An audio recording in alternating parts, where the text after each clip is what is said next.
World War II was not just a war of soldiers, but of machines. In the skies over Europe, a hidden battle was being fought, a battle of engineering, horsepower, and innovation. This was a war of engines. At its center was a British masterpiece, the Rolls-Royce Merlin. It powered the Spitfire and the Hurricane, but it had a weakness. It choked in the thin air of high altitudes. The engine's fate, and perhaps Britain's, rested on one man, a brilliant engineer named Sir Stanley Hooker. He saw what others didn't, supercharging the Merlin and transforming it into the high-altitude Titan that would dominate the skies. But Britain couldn't build them fast enough. The call went out to America, and the Packard Motor Company answered. They built over 55,000 Merlins, giving the legendary P-51 Mustang its wings and ensuring Allied air supremacy.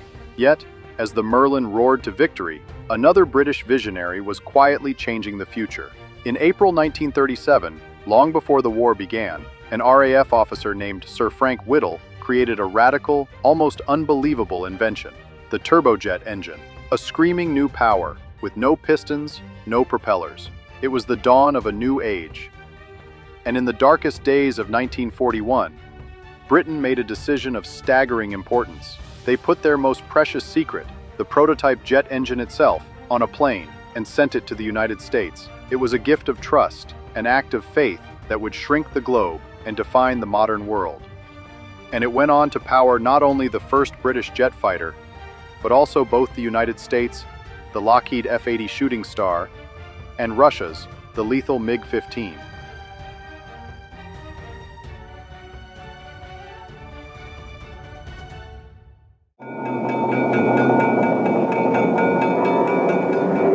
In an age when the fate of nations hung in the balance, one man engineered the thunder. This is the story of Sir Stanley Hooker. From the Spitfire's cry to the Concorde's boom, his engines powered the fastest machines of their time. But his greatest triumph was forged in Britain's darkest hour. I think my greatest success was the two-stage supercharger on the Merlin. That I did do myself. And I proposed it, I specified it, I did all the calculations, we made it, and it worked first pop. It puts 70 miles an hour on the speed of the Spitfire and 10,000 feet on its fighting altitude. Air Marshal Gordon flew the first one, always tells me about how he soared up past an WWII. He said I could see the German pilot following me up like that with a look of utter astonishment on his face. So, without any doubt, I think the two-stage Merlin, which was my first real contribution to aviation, was my best.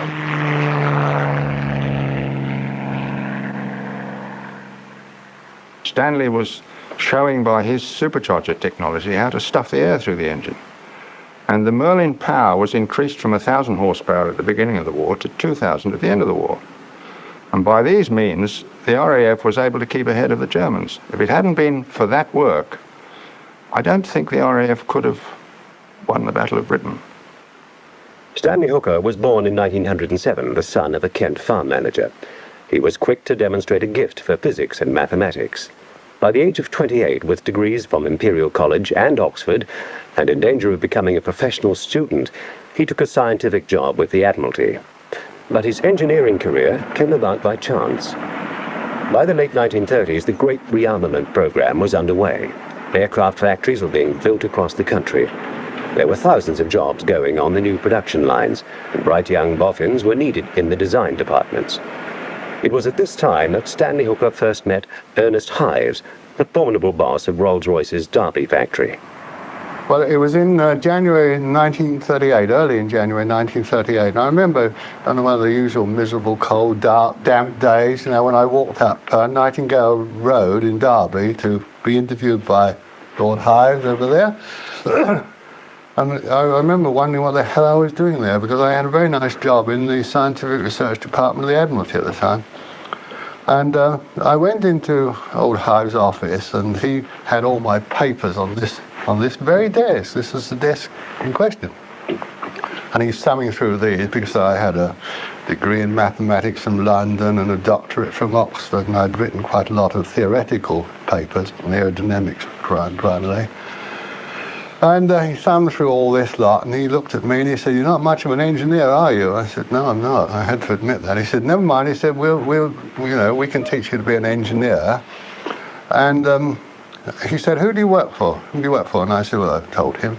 And he picked up the phone and said to his secretary, "Get me Sir Charles Wright," it was at the time. I thought, good God, I hadn't told the Admiralty I was going there for a job or anything of that kind. And I thought, well, he's going to cut the ground from under my feet now. And he did too. He rang this fellow up and they had a conversation on the phone. And he said, "Well, he says you're a dirty dog because he's just promoted you." He said, "But we can have you if we want to." When I arrived, they led me through this hurricane of activity that went on in Rolls-Royce, telephones ringing, typewriters clapping, great big drawing boards and all that sort of thing, to a little office with glass partitioned office, Opened the door and there was an empty desk and a bookcase and a telephone and a chair. And he said, "This is your office, cheerio," and he left me. And of course I sat there all day and did nothing. Next day the same thing happened. Third day I took the Times in with me and took my pipe and started to smoke, because smoking was forbidden, except between 10:30 and 11 in those days. But I started to smoke in the morning and people came up and nothing do that. I thought, oh, the hell with you, nothing else to do. So I went on smoking. And eventually I got tired of this, and I went out of the office into the next office, where there were a lot of young men, all busy as hell with drawings and calculations and so forth. And over in the corner was a very quiet old boy, grey-haired, and sitting rather active. It was after lunch. I think he was asleep, actually, sitting like this. And I went over to him and I said, "What do you do?" And he said, I'm in charge of supercharger testing." So I said, "What's that mean?" Well, he said, we put a supercharger on an electric motored rig and we test it and we measure the pressure and the airflow and all these characteristics. He said, "And here's the results." And he showed me. I said, "Well, can I have one of those curves?" And he said, "Oh, have the lot," like that. So I went away to my office with this bunch of data, which was meat to me because I'd been trained to handle the flow of air and pressures and temperatures and so forth. And I analysed all this lot and came to the conclusion that there'd got to be certain changes made in the compressor if it was, although I'd never seen one at that stage. I'd never seen an aero engine close to or a supercharger, but one could deduce what the diffuser efficiency was, the rotary efficiency and so on. And I did this and I wrote a report. And I didn't hear anything about it, and I passed it to the chief engineer, who looked at it and said, "Oh, this is very interesting, I must pass this to Mr. Eller," who was the chief experimental engineer. And about a week later, old Eller burst into my office. I was just going home. I should leave at 5 on the dot with nothing else to do. And he waved this thing at me. He said, "Did you write this?" I said, "Yes." So I thought, good God, what happened now? He said, "Well, you're in charge of superchargers." And that's how I got my first job. Well, the day after war was declared, a Monday, was the usual day in which Hives held his great technical survey of the position of the Merlin engine, principally at that time. And I remember him coming in for the meeting, sitting down and looking at it all and saying, "Now, we're in this war and we've got to win it. No good being a good second." And he immediately set about the usual agenda for the afternoon. Of course, Rolls-Royce were already set up by Hives to double their output overnight. It meant the men had got to work a lot harder, of course, but the machine tools and the materials and everything were there, ready for that. In fact, the men worked 18 hours a day for 7 days a week when the war started, because every engine that fought in the Battle of Britain was actually made at the works of Derby. There was no other factory in the country producing Merlin engines at the time. The atmosphere at Derby in 1940 was intense because the war was on the go, and the engines that we had in the Hurricane and Spitfire, Rolls-Royce engines, were smaller than the German engines, and we therefore had to produce as much, if not more, power than the Germans from a smaller engine, and that meant a more high degree of development. And so we were able to advance the power of the Merlin all through the war steadily, from 1,000 horsepower to 2,000 horsepower, without basically changing the engine. It still went into the Lancasters and the Hurricanes and the Spitfires, the Mosquitoes, no basic change. Whereas the Germans had departed and built the Focke-Wulf 190 with a great lumbering air-cooled engine in it. Brute force and bloody ignorance, I called it at the time, I remember. And we were all obsessed by the idea that we were going to keep the Merlin ahead of the Germans. And we did too.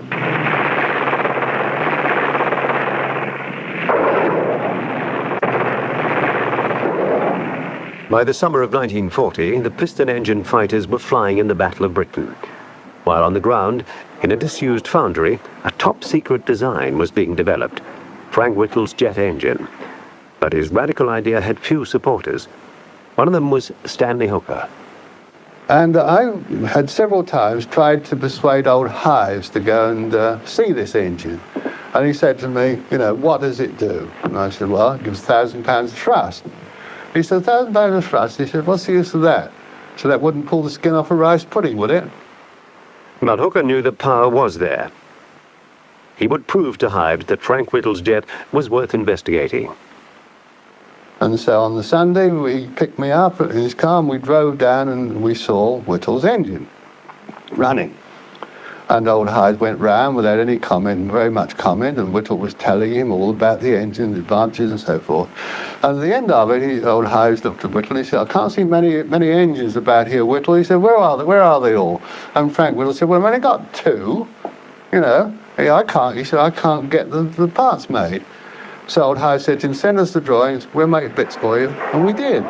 But the Ministry of Aircraft Production had already chosen the Rover Motorcar Company to make the early Whittle engines. By 1942, though, Rover's management and Whittle were barely speaking.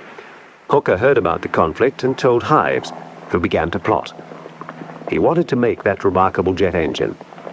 And he did. One day old Hives said to me, come on, we're going to have dinner with S.B. Wilkes, the chairman of Rovers, at Clitheroe tonight. So away I went with him. I didn't know what was going to happen. We had a nice dinner. The Pride Bob won. But being Yorkshire, you get a bit over the odds, you know. And we had a very nice... when dinner was over, old Hives turned to Welsh and said, no, look, he said, Welsh, what are you doing with this jet engine? He said, I hear you're not getting on with this chap Whittle. And old Welsh said, no, we're finding him very difficult.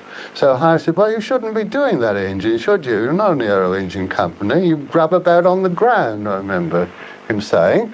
And he said, I'll tell you what I'll do. He said, I'll give you our tank engine factory at Nottingham. You give me this jet job up here. And old Will said, done, I should be jolly glad to be shot of the job. And that's how we got Barnoldswick and the development, and we became responsible for the production of jet engines. We were mostly young men. Even Stanley Hooker himself would only be 35 or 6 at that time, and he was the boss. I myself was 30.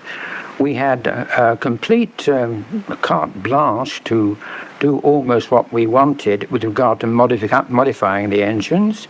If we thought up some new way of constructing it that could be done without too much manufacturing, we used to get tests done overnight, and we'd have tested them the next day. If it required manufacturing, we had all the resources of Rolls-Royce to call on to get casting, sheet metal work, and that sort of thing. And so we could do quite advanced things in a matter of weeks. Few believed the jet would be powerful enough, but Hooker and his team proved the doubters wrong when the Meteor jet became the first plane fast enough to shoot down a flying bomb in 1944. We went on developing the engine, and then we were told by the ministry to design an engine of 4,000 pounds of thrust, which is a big step up, twice the thrust. And I was sent to America about that time, because we had great collaborations with the Americans. We told them everything we were doing. And they even had a Whittle engine. He gave them an engine. And to my horror, when I got there, I found they were already running an engine at 4,000 pounds of thrust, or close to. The General Electric company were. And so when I came back, I said, to hell with this 4,000, let's design it for 5. And we rang up, I remember ringing up the ministry, George Watt, and Group Captain George Watt was in charge. I said, look, George, we're forgetting 4,000, we're going for 5,000. He said, okay, and that was all we had to do in those days. Now it would take a year to get a thing agreed like that.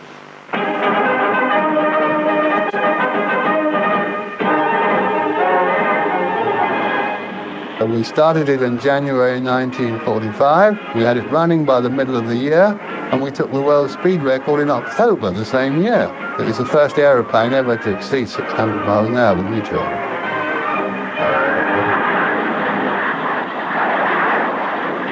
We were improving rapidly a new breed of engine.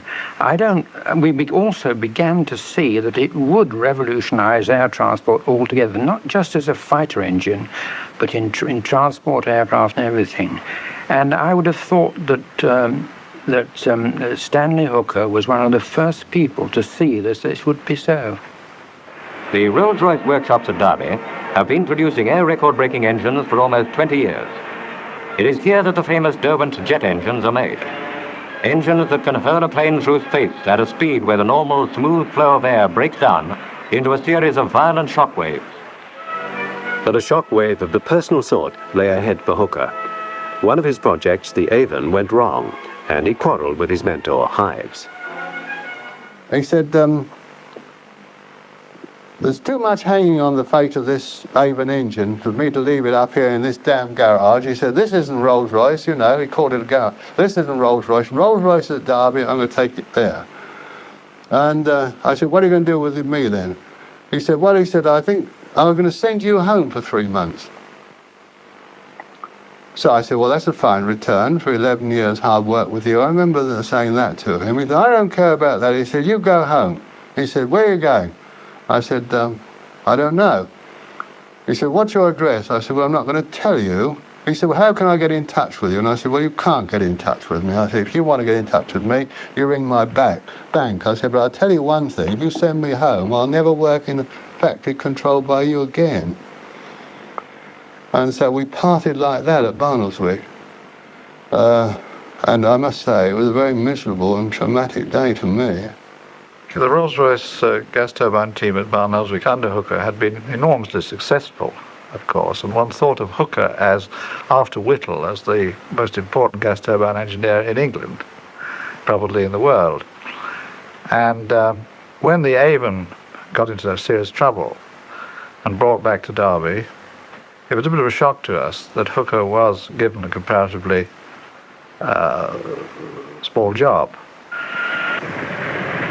Hives had persuaded Hooker to return and head Derby's research team. But the new job fell lamentably short of what Hooker had expected. Hives had always promised me, he had promised me that I should be chief engineer of Rolls-Royce, you know. And by this time I was about 40, and I thought it was time I was made chief engineer of Rolls-Royce. Not like today, where, you know, at 50 you're a promising young engineer in Rolls-Royce. But in those days, I thought I was in charge of a turbine job when I was about 30, and by the time I hit 40, I thought I was ready to take over the whole damn firm. But Hooker resigned instead. The Bristol Aeroplane Company was expanding into jet production and badly needed Hooker's expertise. Bristol had run into serious problems with the engine design of their new passenger plane, the Britannia. If they didn't get it right, and quickly, the company would collapse. Hooker's first job was to redesign the troublesome turboprop engine. It was a time when I felt responsibility very heavily, because I felt I was the only man in the company who had any real experience of jet engines. In the engine school, Dr. Stanley Hooker, the chief engineer, talks to flight crews from the Royal Air Force, Royal Canadian Air Force, and the Canadian Pacific Airlines. For more and more horsepower. And so it is to the turbine engine over here that we have to turn for the lift of the car. These are the basic casings of the engine, opened up for your inspection, and over here we have the inside components which really produce the power.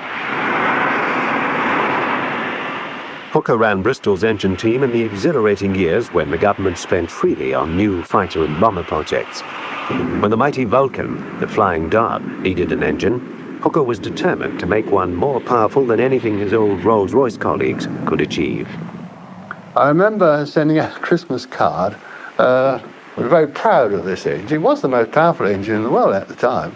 very proud of it. And we had a picture of Mount Olympus on one side, and Mount Olympus 9,750 feet. Picture of the Olympus engine on the other side, and the Olympus engine 9,750 pounds of thrust, you see.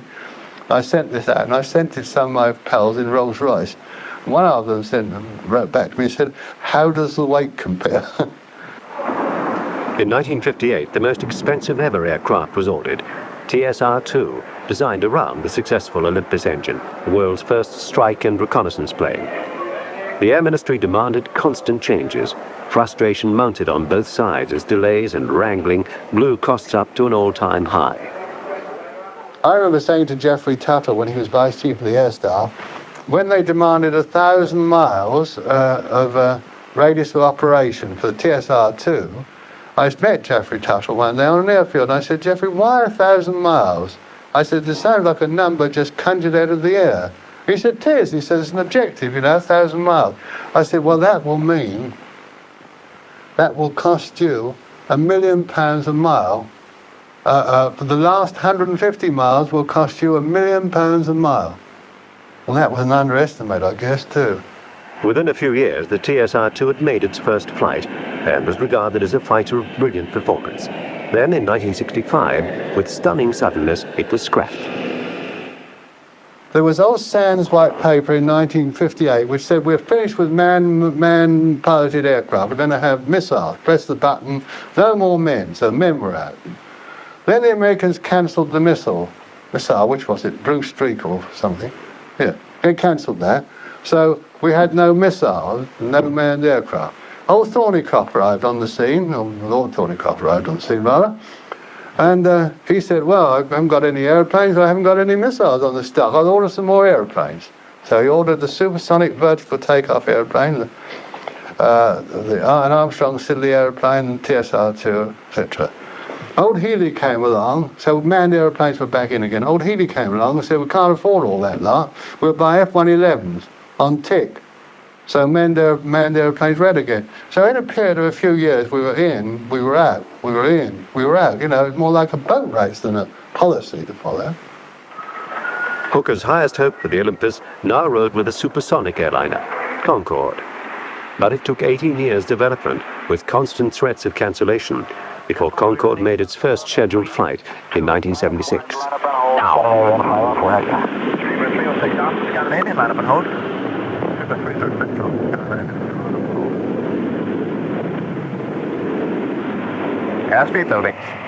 Through those years of controversy, first over TSR-2, then Concorde, Hooker had been quietly developing another extraordinary aircraft engine for the first vertical takeoff fighter, the jump jet Harrier. We had this engine, but of course there was no aeroplane anywhere on the stocks that I knew of to take it. And I must say we didn't push it all that much either, because I wasn't really absolutely convinced that it wasn't funny, myself. And we were very heavily involved in TSR-2 at the time. But I got a letter from Sidney Cam which said, "Dear Hooker, what are you doing about vertical takeoff? Yours, Sidney." Sidney Cam was the chief designer of Hawkers. They'd made all the RAF fighters from way back in the 1930s, the Hart, the Fury, the Demon, etc., the Hunter, the Hurricane. And so I sent him a copy of our project brochure for the Pegasus, you see. And then forgot about that too. And a few weeks later, the telephone rang, and it was Sidney on the other end, and of course he was a very irate character, or could be, or made out to be. He said, "When are you going to see me, Hooker?" He said. So I said, "Well, I'll come any time." So I said, "What's the subject?" He said, "The subject," he said, "I've got an aeroplane round your engine." I said, "Which engine?" He said, "The vertical take engine, you fool, So of course up I went, and there I saw a picture of the P-1127, which is just like the Harrier, and there was the Pegasus engine installed in it.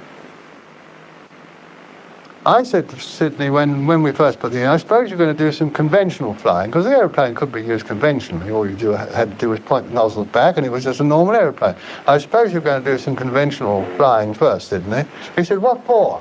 I said, well, you know, just to make sure the aeroplane's a nice aeroplane and everything under control. Oh, he said, the Hawker aeroplanes are always beautiful. He said, there's nothing wrong with the Hawker aeroplane. Not going to bother with that. It's vertical first time. And they tethered it on the end of a piece of string, you know. And the result was that when it took off, it went zzz, like you know, all over the place, and it was very, very difficult.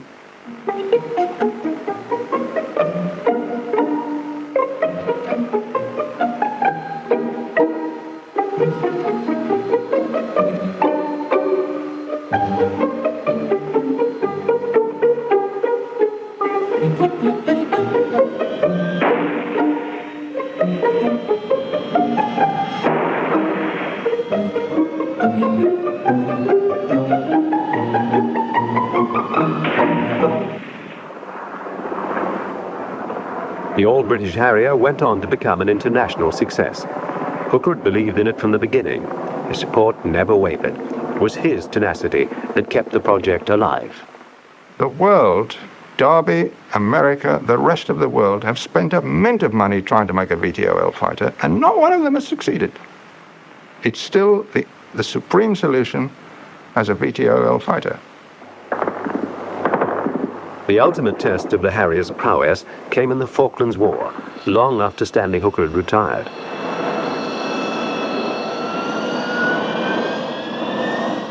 But without Stanley Hooker, there would have been no Pegasus engine and no Harrier. And without the jump jet, there would have been no task force victory. In 1967, Hooker retired to his country home near Bristol. By this time, his former employer, Rolls-Royce, had taken over the Bristol firm and was a main pillar of the British aircraft industry. But in 1971, the unthinkable happened.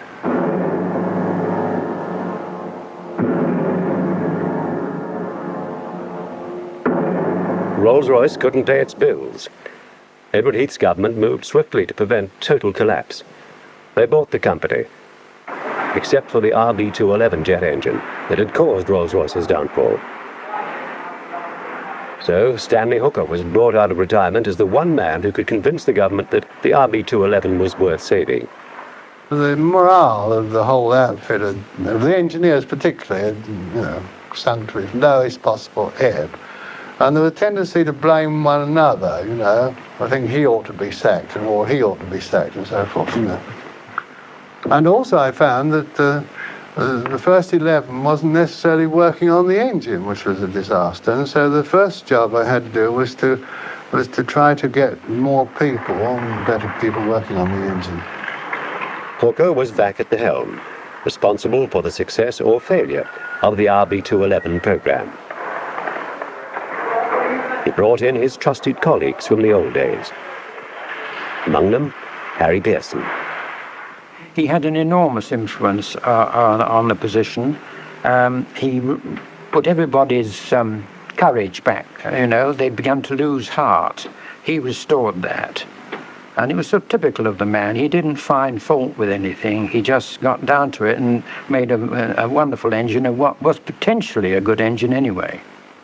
I think if the RB211 had failed totally, it would be a terrible setback for British high-technology engineering. And Stanley came back from retirement. He took a grip of the engine and the engineers. He directed them, and he got it right. The motivating thing is to make a good engine, a powerful engine, you know, the best engine, reliable engine, not to kill anybody and so on. That's the motivating thing. And most engineers bend their life to that task. But times had changed from Hooker's early days, when it was the engineer whose word ruled. When he retired in 1978, accountants were in command. And we used to start an engine by saying, well, what's the engine got to do? You know, that much. How long does it take us to draw it? That much. How long it takes to make the first experimental engines? How much testing have we got to do? When can they put it into production? And how much will it cost? So we start with, is it any damn good? That was number one question. No, it's the other way around. How much is the damn thing going to cost, you know? When do we put it in production? How many development engines are we going to have? How long is it going to take us to design it? The last question seems to be, is it any damn good? It's all gone round the other way.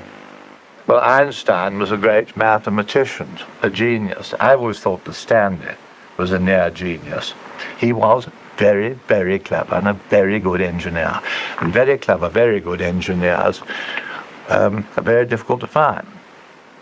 You don't get too many in a generation or in a country. The roar of the Merlin may eventually fade, but the legacy of Sir Stanley Hooker, a relentless pursuit of power and perfection, forever changed the skies. He was a true titan of engineering.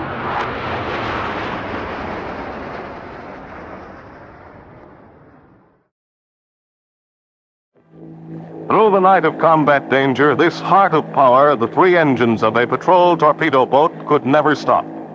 The lives of a crew of Americans depended on them. Facing an armored world with nothing but speed, the PT boat made a bet every time it roared into action. Bet you 10 lives I can get in, blast you, and get away before you can touch me. The Army rescue boat of the Air Forces raced against time, the seconds in which a downed plane sank, or the minutes it took to freeze a flyer in winter oceans. The Warhawk carried a single pursuit pilot who put his trust in it. British flyers swore by their Hurricane, nicknamed Can Opener, when its 40mm guns ripped open Nazi tanks in Africa. Members of Lancaster crews learned that engine failure on a deep penetration of Germany was the least of their worries. Fastest of bombers, the Mosquito made the Berlin run on speed alone. All planes returned safely with the communique celebrating their nightly triumphs. The Mustang, fastest of the fighters before jet planes went to work, climbed higher too. It wasn't as big as some, and it couldn't cook, but flyers fell in love with it. You can hear them snarling away up there and feel the hard courage. They can dive 40,000 feet and not get heart failure. Want to look at a heart like that? The power inside all 5 planes? There she be, the Packard version of the Rolls-Royce engine sitting on the test block, pretty as a picture. Strong as 1,500 horses, equal to the weight of one. Want to see the heart of an Elco PT boat, mighty midget of the U.S. Navy? Or of an Army Air Force rescue boat? This is the Packard Marine engine. It is a 60-degree V-12 aircraft-type water-cooled supercharged engine of 1,500 horsepower. The boys on a PT boat housing 3 of these say it'd fly if they opened the hatches.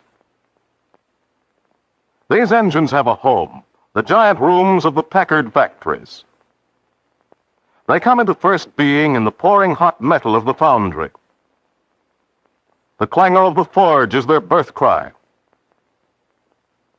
They are shaped in an intricately organized jungle of machinery, formed on the varied devices typical of the industrial might of America. Thousands of machines. The intimate touch is not lacking when a profilometer measures a skin or surface texture in millionths of an inch. These engines have parents, tens of thousands of them working around the clock, day and night. Young and middle-aged. War vet James Thornborough, invalided from the African campaign. And a war bride with a husband who saw action. And newcomer Steve Surowski, who still needs a guide to show him what to do and how.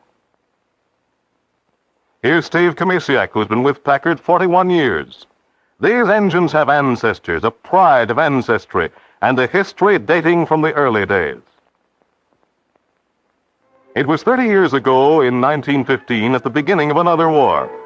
A new world was bursting in upon a civilization that seems quaint to us now.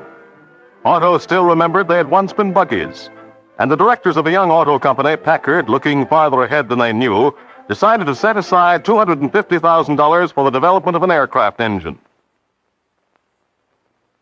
Here in the Packard Hall of Fame is what they came up with, Old 299, named from the cubic inches of its piston displacement. Since there were no facilities at that time for testing an engine in a plane, the famous auto racer Ralph de Palma was hired to see what it could do on the ground. It could do plenty. It could win 5 races in one afternoon in 1916 at Sheepshead Bay and establish records in each. Satisfied those principles were correct, an engine 3 times as big, the 905, was made. It broke the world's mile record at 149.4 miles per hour and ran 20 miles, averaging 134 miles per hour. Out of that engine, 905, came the Liberty motor of World War I, co-designed and built in volume by Packard.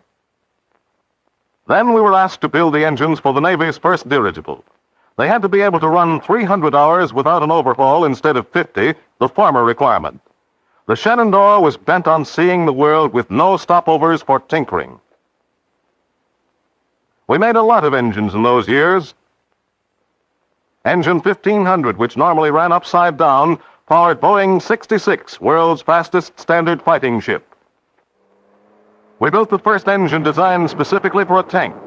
Before 1924, any engine strong enough and sturdy would do for a tank. That same year, a Navy PN-9 with 2 600-horsepower Packards set 7 world and 20 American records. The next year, one of them flew to Honolulu, 1,841 miles, which was another record. In 1926, we wound up and delivered our 24-cylinder X engine, the most powerful in the world. Just then, an air-cooled engine took over American aviation. What's the difference? If nobody wants a liquid-cooled inline engine in the air, put it in the water and make a clean sweep of speedboat racing for a decade. The Gold Cup, the sweepstakes, and the Harmsworth races were by way of becoming the private preserve of Packard power. We were learning how close an engine can come to making a wingless boat fly. Miss America 10 set a world's record of 124.9 miles per hour. And that's about where matters stood when the World's Fair opened in Flushing Meadow. The world was at peace. At least we were permitted to think so for a little longer. The evening fireworks were very popular. Aerial torpedoes exploded so loudly you could actually feel a slight concussion.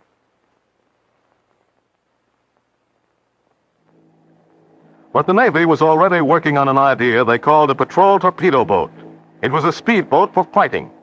And when the Navy called for an engine to put in this boat, Packard was first in line. It was more than 2 years before Pearl Harbor. Navy orders 7 Packard Marine engines. 7 months later, Navy orders 81 Packard Marine engines. 1 year to go to Pearl Harbor. Navy orders 720 Packard Marine engines. 5 months to go. U.S. Navy and Great Britain order 900 more Packard Marine engines. This was only Packard's pre-war beginning. Here comes a mighty battle wagon with a strange burden. The Rolls-Royce engine with a blanket permission to manufacture was being brought to the United States with maximum safety. Not content with one such problem of its own making, Packard in the summer of 1940 rushed in where others feared to tread. Only Packard thought this hand-fitted job of more than 14,000 parts could be mass-produced. Like the Marine engine, this baby has a history. It goes back to the first Rolls-Royce aircraft engine for World War I, 25 years ago. It goes back to the power plant of a slim racer, the British Snyder Cup entrant of 1931. This was the engine that beat the Luftwaffe against terrible odds. On September 2nd, 1940, 700 German planes rained fire, death, and destruction on London. The following day, Packard signed a contract to deliver 6,000 engines to Great Britain. The next week, a contract for thousands more was signed with the United States. How do you do it? How does Packard turn out 50, 60, 70,000 of these fantastically complicated engines, marine and air, in the following war years?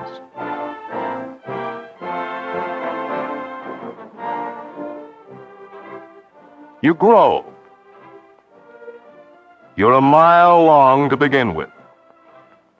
You grow fast.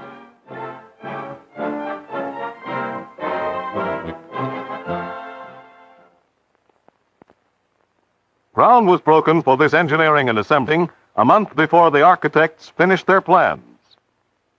78 test cells invite 78 roaring engines to run their 6-hour tests simultaneously. Another mushroom of the so-called 10-month miracle of construction was the tear-down and reassembly building. The heat treat building was fourth of the new structures rushed to completion for the Rolls-Royce assignment.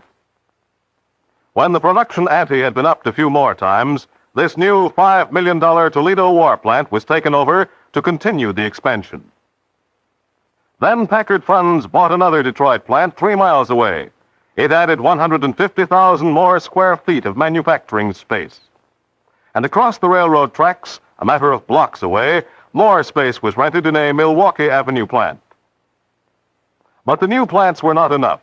Auto manufacturing machinery moved out. Almost none of them could be used. They waited in their skins of grease undercoverings for some future day. Meanwhile, Packard engineers were working round the clock, redrawing to American production needs more than 2,000 English left-handed blueprints. Additional thousands of jigs and fixtures were specified for the gigantic shop task ahead. Then were installed the giant, medium, and midget machines of mass production. Here's the 48-spindle Bosch, reaming its 48 holes with a single operation. The drill presses make holes as fine as the point of a needle through metal hard enough to withstand the shock of an explosion. Yes, they're women. At that time, almost half the Packard payroll was women. Before the war, they didn't number 1 in 10. They were another part of our answer to the incredible expansion. A woman's light touch has helped in the inspection of parts so delicate they must be handled in tissue paper. A drop of acid perspiration can etch and eventually crack a piece of metal. When a few 100,000 machines, gauges, and instruments had done their jobs, the parts flowed into the main assembly line. 10,000 parts for a Packard Marine engine, 14,000 for a Rolls-Royce. One engine is enough to make your brain whirl, but here they come, like elephants in a circus parade, head to tail. An icebox full of dry ice cools parts before fitting into place. When warm, they expand to a tighter-than-perfect fit. The line moves too fast for one huge factory to supply all its parts. Some are farmed out to smaller shops and factories. The exhaust stacks of the test building are visible proof of the careful check being made inside, for it's never enough to just make this engine. You can't be content because it runs. Will each one keep on running under the stress and strain of battle action? The answer lies in arduous open throttle tests. So put gauges to its vitals, run it under its own power for 6 hours and see. Then after this dynamometer test, every engine is taken apart, washed, cleaned, inspected, and put together again. The U-shaped tear-down and reassembly line on and within which all this happens is another one of the Packard firsts. To the layman, all seems confusion, but actually every move is purposeful, thought out to that ultimate efficiency necessary for the handling of such a complex machine in mass production. When an engine has been brought to that kind of condition, off again, on again twice, the least you can do is protect it. Wrap it up in super cellophane. Pack it in a vacuum with moisture-controlling crystals, because that engine deserves the best. Ready to go, it rests in a weatherproof box, and our job is done. That's what we thought when the bottom was kicked out of the world Americans were trying to live in. Men went to war, labor was hard to get, war materials grew scarce, and we were asked to increase our production of marine engines threefold. Only 47 engines in the Rolls-Royce contract had been completed of the thousands to come. More space, more employees, more women at work, and improved mass production helped, but never enough. Our management labor Work to Win campaign, conceived a month after Pearl Harbor, attacked the problem from inspirational, educational, and competitive angles. Its most successful outcome was the suggestion box. Employees of all departments could do their bits toward improving production. In a little over 2 years, Packard's people made 31,331 suggestions, over half of a mechanical nature. Some 5,000 were put into effect in the shops. Fred Ospedale, an aircraft engine assembler and gang leader, was invited to the White House to be honored for his innovations. Awards were given by the War Production Board to 156 Packard employees for production shortcuts useful on a national scale. Tens of thousands of Packard workers put their minds to cutting engine cost and the taxpayer's bill. Pooled together, the sum total of production spirit was greater than the individual contributions. It all adds up to nearly 70,000 engines for hot airplanes like this, for mighty midgets like these. We have the deep satisfaction of knowing that no builder such as Elco at Bayonne, who turned out the greatest share of the Navy's PT craft, ever had to wait for an engine. And 3 of our marine engines go into a single PT boat. Lieutenant Commander A.R. Montgomery, commanding officer of a torpedo boat squadron, said, "It is an inspiration to see where the Packard marine engines are built. And it is mighty reassuring to know you're backed by these engines when in action against the enemy." Lieutenant Commander John D. Bulkley of They Were Expendable fame told how his PT boat engines in the Philippines and off New Guinea did 4 times the service normally expected of them. He said to a Packard group, "Your work has helped save my life and that of my crew many times.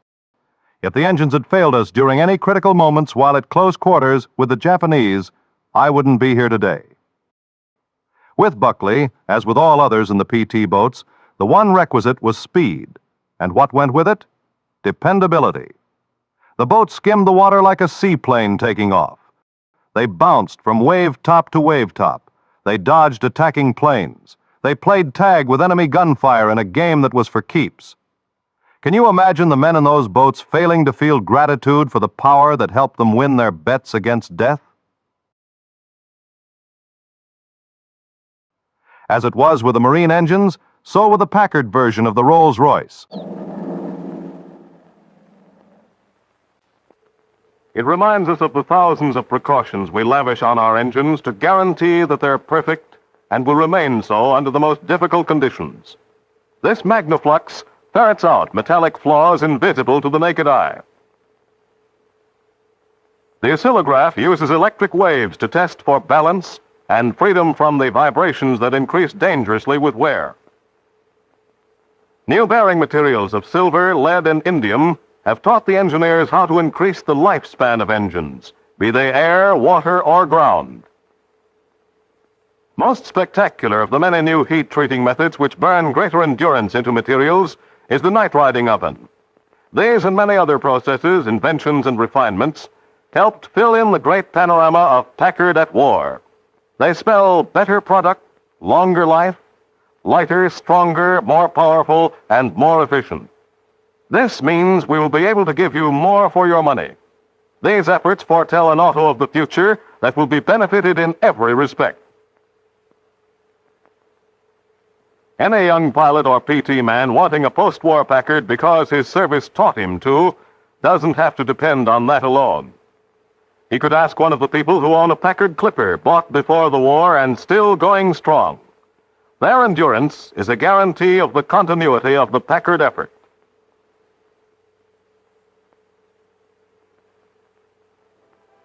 But the young man doesn't need to ask. When a man or machine is battle-tested, that's final. When men have bet their lives and won on Packard-built engines, it's not luck. It's a habit.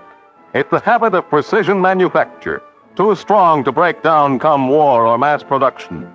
It's the teamwork of Packard people who stand shoulder to shoulder for the best in war or in peace.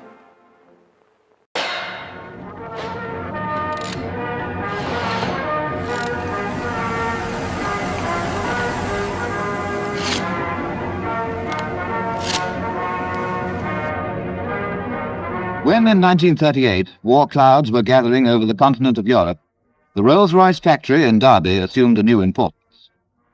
Home of the company since its inception in 1906, it was from here that one of the United Nations' greatest contributions to victory was brought to fruition, by a picked group of designers, engineers and executives under the able leadership of Sir Arthur Sitgreaves and Mr. E.W. Hyves. Inspired by the tradition handed down by the late Sir Henry Royce that only perfection was good enough, management and workers set about the task of further developing an aero engine which would enable the air forces of democracy to sweep the enemy from the skies and bomb his industries into submission. This engine was the Merlin. Away from imminent danger of air attack, an unobtrusive country house set deep in the Derbyshire countryside sheltered the Rolls-Royce Aero Planning Department. Here, engine designers worked under conditions of highest secrecy on the development of the Merlin engine, armed with data and experience gained from previous engines. The main characteristics of the new engine had already been decided in theory by the Engine Development Committee at Derby, and now began the task of calculating main dimensions and producing the plans for quantity production. At the same time, scale models of complete engines and power plants were made of wood in order to visualize and check the exterior dimensions, while much time could be saved in checking the dimensional suitability of modifications. Matters like frontal area, engine weight, working of retractable undercarriage, position of center of gravity could all be deduced from measurements and behaviors of these models. Next step was the making by skilled engineer draftsmen of many thousands of detailed working drawings, which would constitute the basis for building the prototype. As these drawings had in turn to be duplicated for use in the workshops, a blueprint department with an average output of 6,000 drawings a day was brought into being.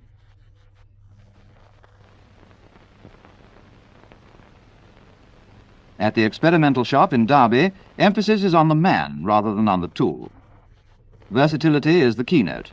Every job is different, and the men in this shop are among the most skilled workers in the Rolls-Royce organization. Soon the first components begin to take shape.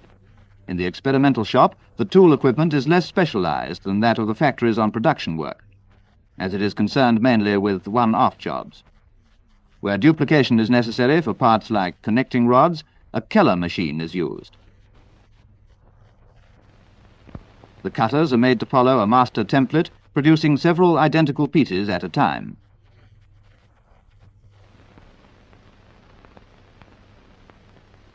Few jigs and fixtures are available in the experimental stage, so the alignment of a machine surface is checked on the marking-off table. A new engine is seldom built complete at first, so that although the production engine may have 12 or 24 cylinders, the first experimental job may only consist of one section of the crankshaft. And from this single-cylinder engine comes the first positive information. From these results, a forecast of the behavior of the full-size prototype can be made. When the prototype is assembled, it goes to the test house. The engine is coupled to a dynamometer, which is a form of water brake, which absorbs the entire power output of the engine, and is capable of adjustment so that the characteristics of the engine at different loads and speeds can be measured. The control panel also has in-fuel consumption, boost pressure, oil pressure, coolant temperature, engine revs, power output, and many other quantities. Ever since it was first developed, the rated horsepower of the Merlin has steadily increased. The later types have a power output 2 or 3 times as great as that of the original prototype, without any great change in leading dimensions. After test, the prototype is stripped down, and its parts are subjected to minute inspection. Parts which show signs of undue stress or wear are examined by the chief engineer and designers, who decide what alterations in design, manufacturing methods or materials are necessary. Once the prototype has passed its first test bed trials, it undergoes further tests with the air screw fitted. Finally, it is ready for its flight test. Installed in an aircraft fuselage, the Rolls-Royce test pilot takes off to confirm that the Merlin engine will in practice do as much and even more than the designers had planned.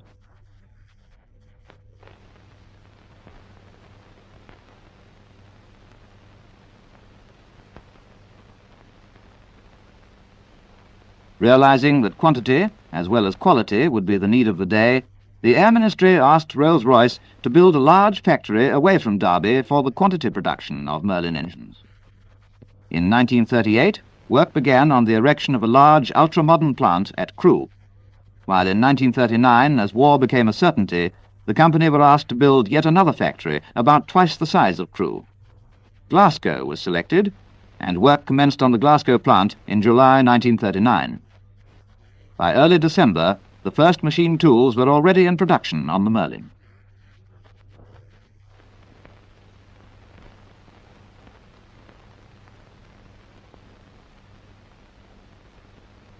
In laying out the various factories for quantity production, the problem of the most efficient placing of machines and processes was solved by making planned silhouettes to scale of each machine and item of workshop furniture. These silhouettes were then manoeuvred on a scale floor plan until the ideal disposition was found. The layout was then photographed, and copies were sent to the plant engineers. As soon as all the machines were installed, full-scale production on Merlin engines commenced. Producing the Merlin engine in vast quantities without losing anything of the world-renowned Rolls-Royce qualities of precision workmanship presented untold obstacles. Apart from the difficulties of operating under wartime blackout conditions and the demands of the fighting services on road and rail transport, making difficult the movement of raw materials, there was the problem of labour. To overcome the manpower difficulty, training establishments were set up in various parts of the country. Under the tutelage of skilled Rolls-Royce craftsmen, both men and women were given intensive training in the operation of highly specialized machine tools in a section of the factory specially equipped for this purpose. In order to increase the supply of engineering draftsmen, experiments were made in training women of suitable educational qualifications.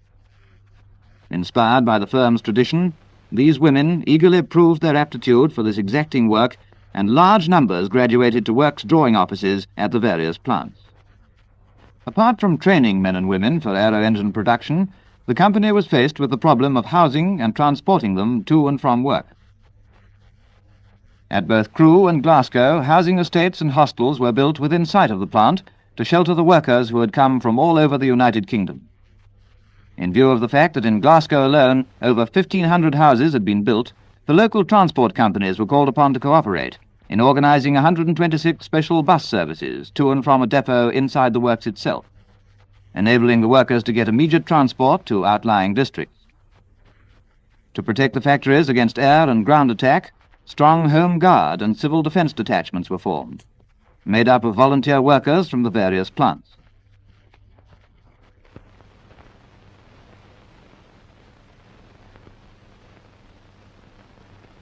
Fire brigades, also manned by workers, soon reached a high degree of proficiency and were equipped with motor pumps and all the latest firefighting appliances.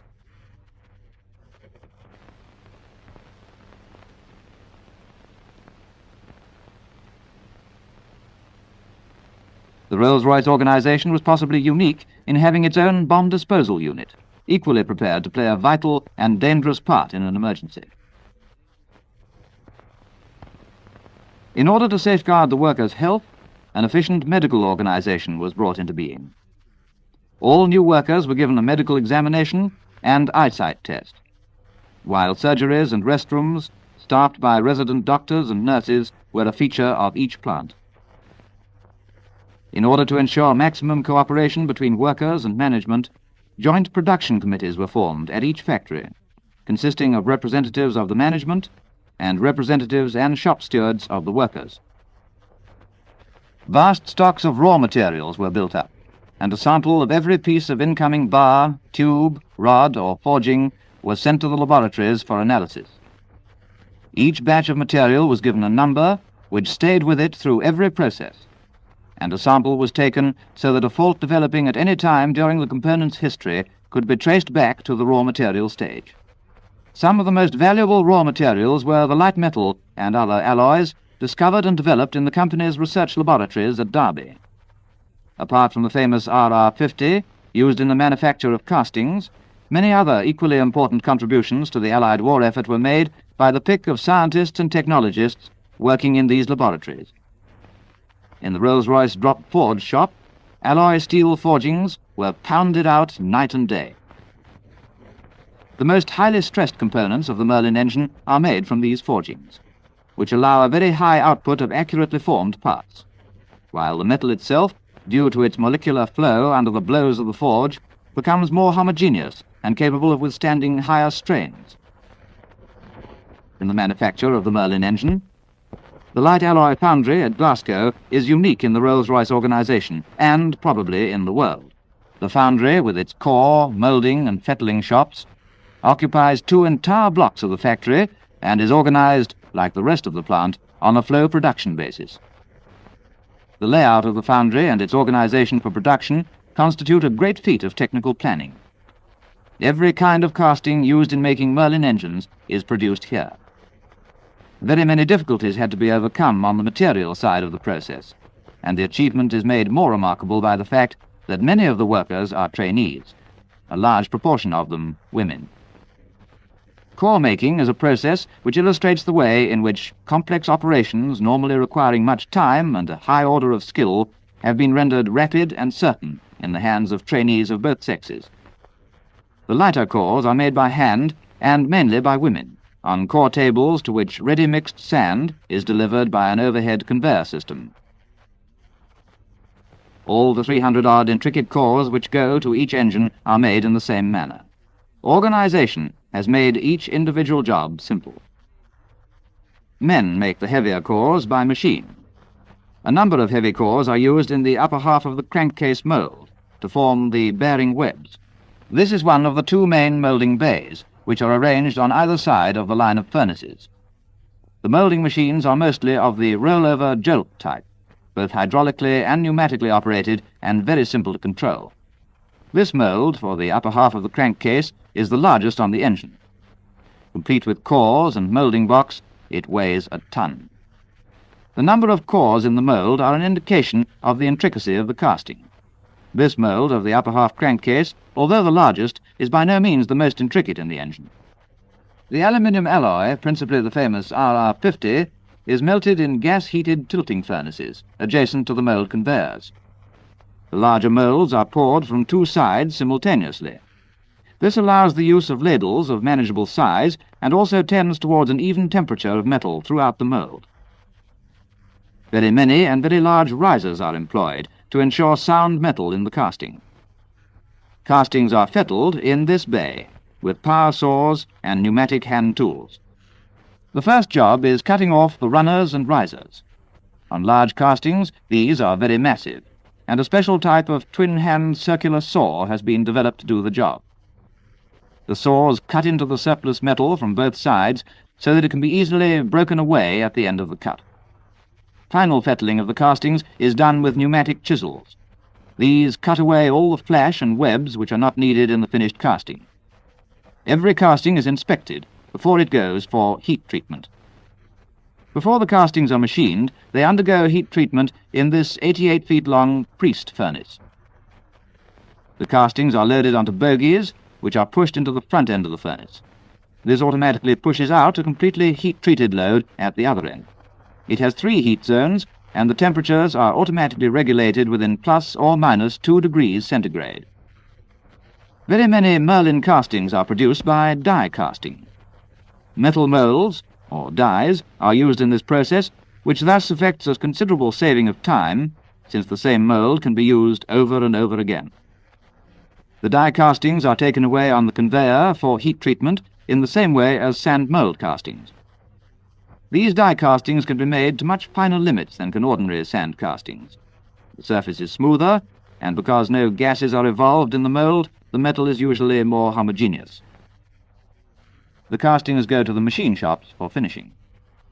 During the last few decades, amazing progress has taken place in the development of very elaborate and complex machine tools, both automatic and semi-automatic. Even in the hands of trainees or unskilled operators, these machines can and do perform the apparent miracle of producing in vast quantities the most intricate parts with the highest degree of precision. Actually, many men and women classed as unskilled or semi-skilled have become highly skilled and proficient in working a particular machine or operation, but the term is still used to distinguish them from the fully skilled Rolls-Royce operator. Operators, such as those at the Derby Works, have served a long term of apprenticeship, and schooled in the Rolls-Royce tradition have become qualified by this skill and experience to set up any machine and make the many adjustments necessary to keep it producing accurate work in the hands of trainee operators. Many of these machines have actually been developed by Rolls-Royce engineers, and such is the final simplicity of operation that although a skilled man would need vast quantities of complex drawings to make the parts by hand, these company-developed machines can be handled by comparatively inexperienced trainees while still retaining the rigid Rolls-Royce standards of precision. The crankshaft is probably the most highly stressed component of an aero engine. Over 140 separate machining operations are needed to produce the Merlin crankshaft. For these processes, a large number of special-purpose machines were developed by Rolls-Royce, including vertical and horizontal automatic lathes, deep drilling and grinding machines, and these crankshaft lapping machines. The rough crankshaft forging weighs 250 pounds. In its finished condition, the shaft weighs 108 pounds. The connecting rod is another highly stressed component of the engine, and over 160 operations are necessary to produce a completely articulated pair. After every machine operation on a Rolls-Royce component, the part is subjected to careful inspection before passing on to the next operation. Women proved themselves to be particularly adept at this exacting work. There are over 11,000 parts in a Merlin engine, and a high proportion of the smaller items are made from bar material on automatic and capstan lathes. Except for tool setting, this work is repetitive, though quite an amount of skill is needed to be a good operator.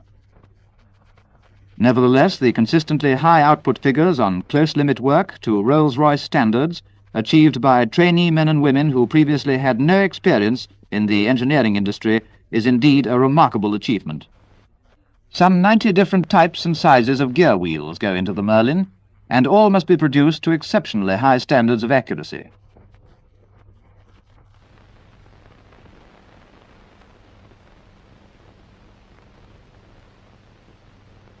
Accurate tooth form and perfect structure of the metal itself is vital to the smooth running of gearing. A special gear analyzer is used for measuring the tooth forms of helical gears. This apparatus traces an enlarged graph, showing any departure from the theoretically perfect form. Great care and thought were devoted to the development of valves and valve springs. Machined from forgings, the first valve forming operations are done on turret lathes and automatics. The heads and seating faces are covered with a special heat-resisting nickel-chrome alloy, applied in the flame of an oxyacetylene glow lamp. Exhaust valves are made with hollow stems and are half filled with sodium, which melts at a low temperature. When the engine is running, heat is transferred from the head of the valve to the stem by the sodium splashing up and down. Valve springs are made from coils of high-tensile steel wire in a specially designed machine which coils valve springs continuously and automatically cuts them to length. After grinding and finishing, the springs are tempered in a special furnace.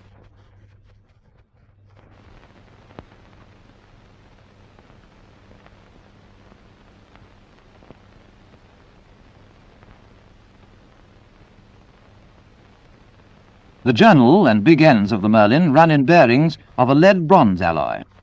The bearing shells are made of steel, into which are inserted casting tubes, secured by spinning their lower edges over in a lathe. After the shells have been preheated, the lead-bronze alloy is cast from a parametrically controlled electric induction furnace. The poured liners are then placed in a special cooling device, consisting of a cylinder with jets of water spraying inwards.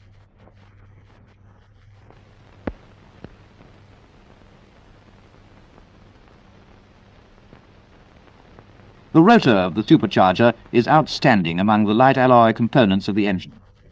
This component may be called upon to run at between 20,000 and 30,000 revolutions per minute, corresponding to a peripheral speed exceeding the velocity of sound.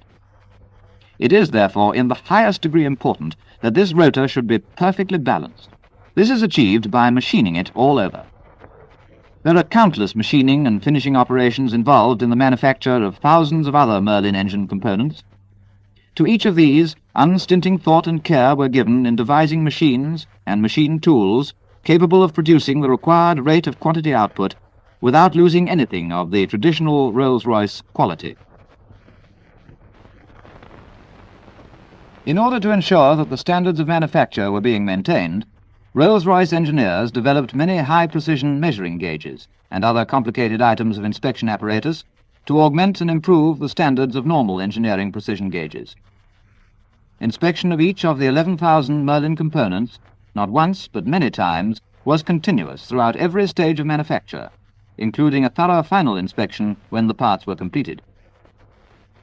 Every factory has at least one air-conditioned, temperature-controlled standards room, in which the gauges and inspection devices used in the manufacture of Rolls-Royce engines are continually checked against standard gauges and precision comparators, whose accuracy is of the order of 10/millionths of an inch. When the finished components reach the sub-assembly stage, the engine begins to take shape.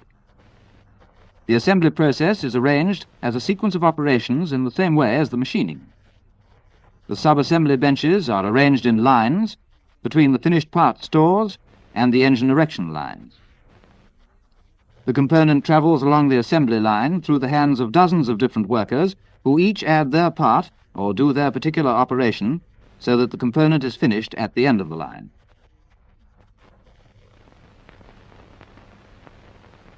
Components like the Supercharger are built up separately so that they go into the engine as complete units. At the end of the sub-assembly lines is the engine assembly shop, where the sub-assemblies are delivered at convenient points and are put together to make complete engines. Engine assembly starts with the crankcase, which has had all its studs and cylinder holding down bolts fitted on the sub-assembly benches. The engine assembly line has a bench-height rail track down the center, which enables the work to be pushed easily from station to station along the line. A turntable in the track at each siding enables the engine to be run off the main line while fitting is in progress, leaving the main line free for the flow of work. At each station, a sub-assembly or component is added to the engine. As the engine passes down the line, it gradually takes form. The policy of specialization is applied here in the same way as in the other departments of manufacture. Each job is done by a crew who are specialists in fitting their particular component. This policy enables the workers to become expert in a short time. At the end of the line, the completed engine is vetted by an inspector who notes the numbers of individual components and assigns a new number to the whole engine. From now on, it has an identity. It is given a logbook in which all its subsequent history will be recorded, but meanwhile it is to be taken away for its first run on the test bed. Every Merlin is run on the test bed before it is passed into service. The Ministry of Aircraft Production prescribed very stringent tests for engines to be used in the RAF or the Fleet Air Arm, so several hours' run at the rated horsepower of the engine are followed by bursts at maximum power, while test engineers make careful notes of the engine's behavior. A certain proportion of engines which have satisfactorily passed their tests are nevertheless brought back and immediately stripped down. The running test demonstrates that every component is capable of doing its job. This strip down is to make sure that there has been no overheating or overloading, and to ensure, in short, that the engine will go on doing its job and maintain the standard of manufacture. Once more reassembled, the engines are ready for active service, but the job is not yet finished. Just before the war, it became apparent that in order to ensure the satisfactory installation of the engine and the consequent safety of the aeroplane's crew, it was necessary for Rolls-Royce to devote their engineering skill to designing the completely cowled power plant installation, ready for attachment to the aeroplane fuselage. This enterprise in tackling the complete power plant and developing it into a quickly detachable and interchangeable unit was acclaimed as one of the outstanding achievements of British aviation during the war. No survey of Rolls-Royce wartime service would be complete without reference to some of their many other contributions to the success of the Allied nations. Early in the war, it became obvious that the facilities which had been envisaged for the repair of damaged engines were going to prove entirely inadequate. and measures to remedy the position became of the utmost urgency. Rolls-Royce set about tackling this problem and had the satisfaction of seeing the figure of overhauled engines, which stood at a few hundred in 1939, rise to over 18,000 during 1944.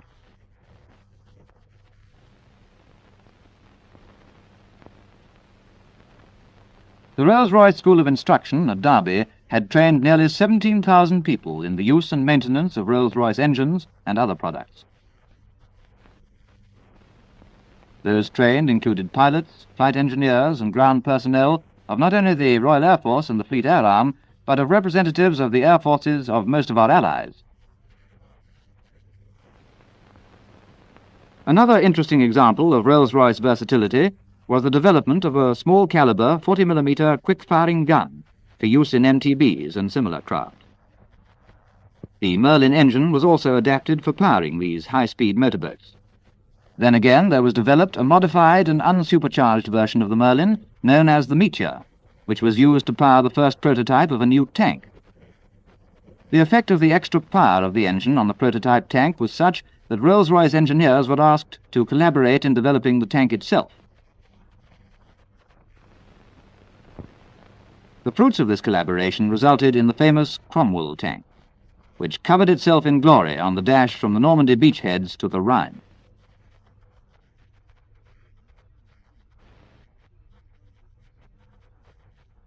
The Rolls-Royce organization may well be proud of its contribution to victory. Workers, designers, engineers, management all fulfilled a vital role in Britain's days of need. Now they can once more turn their hands and their brains to the fulfillment of the needs of a world at peace. And this, indeed, they have done. For in October 1945, 2 months after the end of hostilities, it was a Rolls-Royce jet turbine that streaked across Britain's luring skies to claim the world's speed record of 606 miles an hour. What promises to civil aviation did this imply? What even newer principles of engine design and propulsion are now occupying the minds of the Rolls-Royce organization? For the world of science has much in store, and in the forefront of mankind's march onward will be Rolls-Royce applying to practice the newest and latest principles of scientific achievement.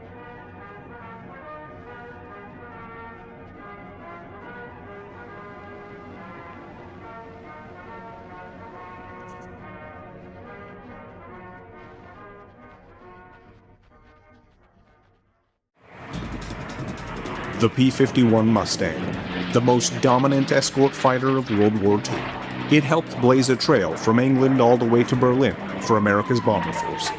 Of course, the Mustang was a revelation. It was the war winner. Its creation was sparked by a mixture of genius and chance. The Mustang and its two-stage, two-speed supercharged Merlin engine were the end result of years of technological development. From World War I to World War II, each generation of aircraft went ever higher and faster. But the Mustang's marriage with the Merlin might never have happened. National pride delayed the coupling of these two great innovations.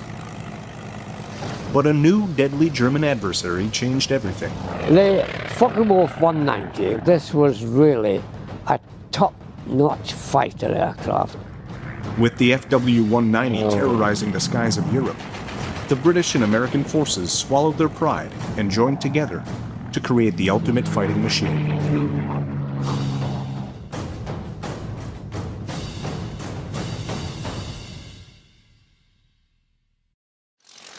December 17, 1903. The Wright brothers' aircraft, the Wright 1, successfully takes off, initiating the dawn of aviation. Man had already taken to the skies with gliders and balloons, but this was the first time that an engine had propelled him into the air. The Wright 1's engine was a crude design by today's standards and put out 12 horsepower only. It was an inline engine, meaning that its cylinders, 4 in total, were mounted in a straight line, a layout that would inspire some of the most advanced piston-engined aircraft ever created. Though a simple design, the Wright engine was innovative. It was the first engine to make use of a lightweight cast aluminum crankcase. Every pound counted. With a heavier engine, the Wrights may not have made history that winter's day in North Carolina. Aircraft weight and power would continue to be important to the evolution of flight. World War I was approaching, and the newly formed air forces of the world needed reliable engines with enough power to sustain flight during operations. From France would come a new type of power plant to take the fight into the air, the rotary engine. Rotary engines operated differently than the inline ones used by the Wright brothers. The cylinders were arranged in a radial pattern rather than a line. When the engine was fired up, the crankshaft remained stationary, while the crankcase and cylinders rotated around it. A rotary engine had one giant advantage over the inlines of the era. It was much lighter, and thus gave a pilot better performance during combat or while trying to evade an enemy. However, the rotary engine was not without its shortcomings. It had poor fuel economy, as it was often run on full throttle. It also provided an unpleasant ride. Castor oil was mixed with the fuel mixture for lubrication, with the side effect of heavy fumes, smoke, and an oil shower for pilots. Turns with a rotary-powered aircraft could prove treacherous. As the whole engine rotated, it produced a gyroscopic effect. A turn to the right, at full power and low level, could end with the death of a pilot.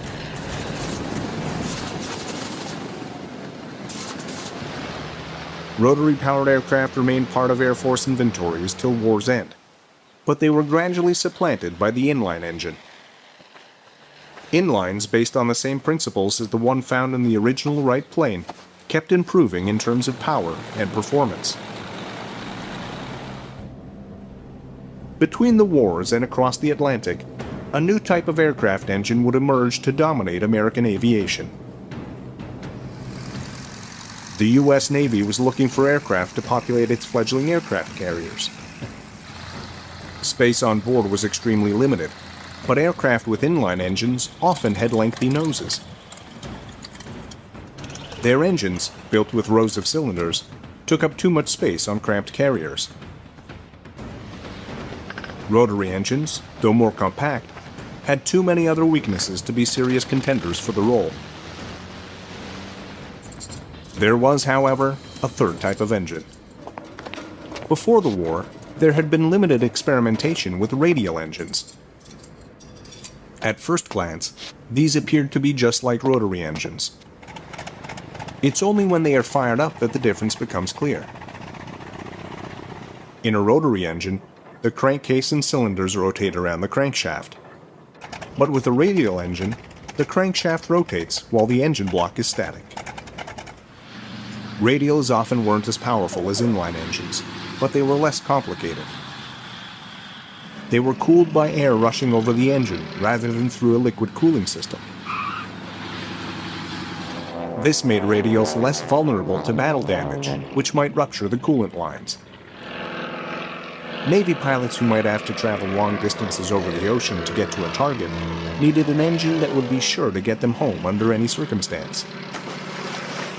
Most importantly for the Navy, radials were smaller than inline engines, so a greater number of aircraft equipped with them could be stored on board their carriers. The Wright Aeronautical Corporation, a successor to the original Wright Brothers Company, used their aviation expertise to create the first reliable radial engine for the Navy, the J-5 Whirlwind. The J-5 was put on display for the entire world to see when Charles Lindbergh crossed the Atlantic in his Spirit of St. Louis in 1927. His flight solidified the reputation of the J-5 Radial as a dependable power plant. The budding airlines of the world were looking for engines to power their airliners and to bring their passengers across continents and eventually across the globe safely. Reliable radial engines seemed to be the ideal choice. Radials would power many of the principal airliners in the history of civil aviation, from the Ford Trimotor to the Boeing 247 to the Lockheed Model 10 Electra. Both the U.S. Navy and U.S. Army Air Corps would rely heavily on radial engines as they built up their inventories of fighters and other aircraft. In the 1930s, the U.S. had just one inline engine in development, the Allison V-1710, an engine that would one day power some of America's great fighters. At the time, relying on radials seemed a prudent decision, but in the years to come, and in the battles ahead, it will leave the U.S. playing catch-up with their allies and enemies in Europe. In Europe in the 1930s, air forces and aircraft manufacturers were looking for speed above all else as they designed the next generation of fighters. Using streamlined designs and powerful V-12 inline engines, they pushed their aircraft to speeds over 350 miles per hour. Their inline engines were not only more powerful, they also helped to create more aerodynamic airframes. Their elongated shapes allowed for more streamlined designs as compared with radials. Inline engines may have been more vulnerable to attack due to their complex liquid cooling systems, but no matter how durable a radial engine is, speed kills in a dogfight. Inline engines were built to provide just that. It was from this European obsession with speed that some of the legendary fighters of World War II were born, including the Supermarine Spitfire, the Hawker Hurricane, and the Messerschmitt Bf 109. Beneath their elegant frames purred ever more powerful inline engines from Rolls-Royce and Daimler-Benz respectively. In the middle of 1940, the pilots of the RAF tested their mettle and the endurance of their fighting machines in some of the most spectacular air battles of World War II. Vice-Fuhrer Göring had promised to destroy the RAF and thus facilitate the invasion of Britain. Göring had at his disposal an armada of medium bombers protected by a deadly fighter force. The result of the Battle of Britain during those few vital months of 1940 is well known. There was a heavy toll in fighters and pilots on both sides. British and German engineers tried to squeeze every ounce of power from their engines. Any tiny advantage could be the difference between life and death. With Britain and her industry under direct attack, she looked to her old colony more than ever to provide her with desperately needed aircraft. Even before the Battle of Britain, the British Purchasing Commission had already been shopping for additional aircraft. The US's initial offer of fighters was not well suited for the high-altitude dogfights taking place over Europe. This was partially due to the American engines available. The US had concentrated on radial engine production instead of inline engines like the ones so popular in European fighters. They did have the Allison engine, the V-1710. Like the British Rolls-Royce Merlin, it was a 12-cylinder inline engine, but it had a complex turbocharger often difficult to fit into an aircraft. To boost power in the thin air at high altitudes, the Allison engine used the heat of its exhaust to power a turbine and thereby increase the airflow and power. One American aircraft, the Lockheed P-38, had the extra space needed to house the turbocharger. It was a big twin-engined aircraft to begin with and had space in its tail booms for the extra equipment. But given the size of the P-38, it wouldn't have fared well against nimble single-engine German fighters in a dogfight. America had other smaller fighters powered by the Allison engine, the P-39 Airacobra and the Curtiss P-40 Warhawk. In both cases, their manufacturers failed to include Allison's turbocharger. The P-39 had an innovative layout, with its engine situated mid-fuselage, behind the pilot. It was designed to house both the Allison engine and the turbocharger. However, a scoop built into the left side of the fuselage to cool the turbocharger was deemed too aerodynamically expensive. Both the scoop and the turbocharger were eliminated from the production design. This change crippled the Aerocover's ability to fight at high altitudes. In the case of the P-40 Warhawk, a rugged, single-engine airplane, the turbocharger was excluded from the design from the get-go. This limited its optimal altitude to just 15,000 feet, and thus relegated the aircraft to ground attack work. The British Purchasing Commission was still interested in the Warhawk, even with its limitations. They saw it as more of an Army support aircraft. However, the Curtiss factory was running at capacity and could not fulfill the order. With no suitable aircraft readily available for purchase, the Brits would turn to North American aircraft. The British Purchasing Commission proposed that North American build the Warhawk under license from Curtiss. But NAA President Dutch Kindleberger had a bolder plan. He guaranteed that he could create an even better airplane, using the same Allison engine, in less time than it would take for him to retool for Warhawk production. The Brits said yes, and the end result was an airplane that may well have changed the outcome of the Second World War in Europe. Back in Europe, Germany was looking for an aircraft to augment the Bf-109. In the Battle of Britain, the Bf-109 and Spitfire were closely matched. But the Bf-109 lacked the range to be highly effective in its escort role over Britain in the summer of 1940. The Luftwaffe had a twin-engined escort, the Bf-110. It had the range to be an excellent escort, but it lacked the maneuverability to defend itself or its charge in a dogfight. It also used two Daimler-Benz 605 engines, making it an expensive sitting duck for British interceptors. Looking for a quick solution to their escort dilemma, the Luftwaffe even considered having the 110s tow 109s into battle to conserve fuel. But in the long run, using two aircraft to perform the role of a single fighter was an even more wasteful solution. What the Luftwaffe needed was a dedicated single-engine aircraft to fill in for the Bf-109 on longer-range missions, and ideally something to give them a decided advantage over the British fighters of the time.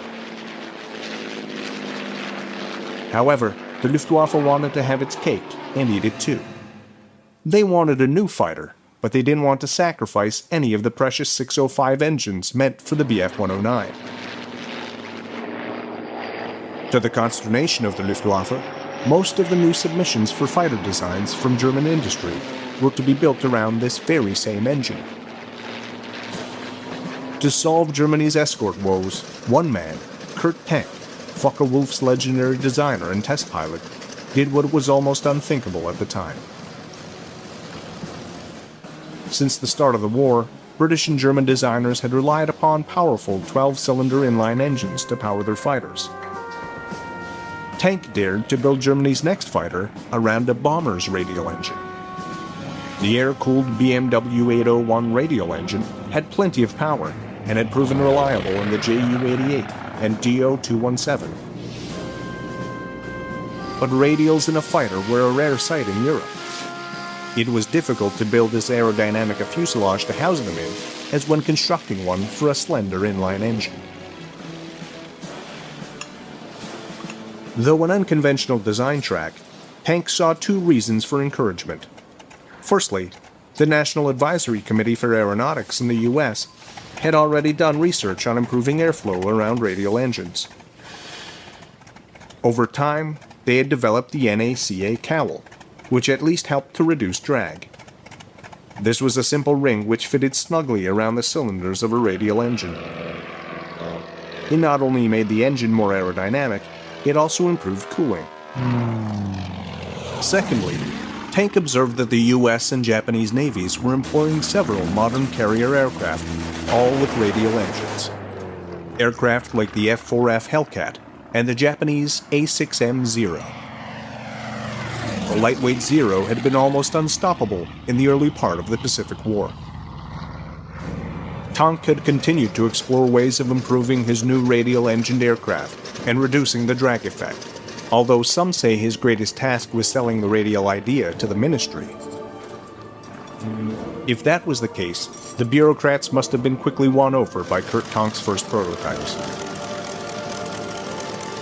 Given the designation the Focke-Wulf 190, and unofficially known as the Butcher Bird, the Luftwaffe's latest fighter was rushed into production.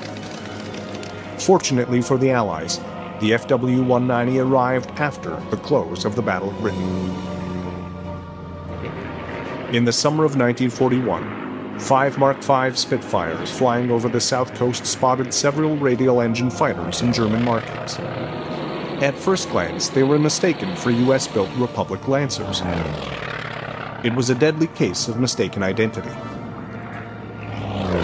The aircraft were, in reality, early model FW-190s. The Spitfire pilots who survived the ensuing battle lived to tell just how quickly their comrades had been lost. But Britain's greatest loss that day was not pilots or planes. The battle marked the day Britain lost air superiority to the Luftwaffe. The RAF had to do something, and fast.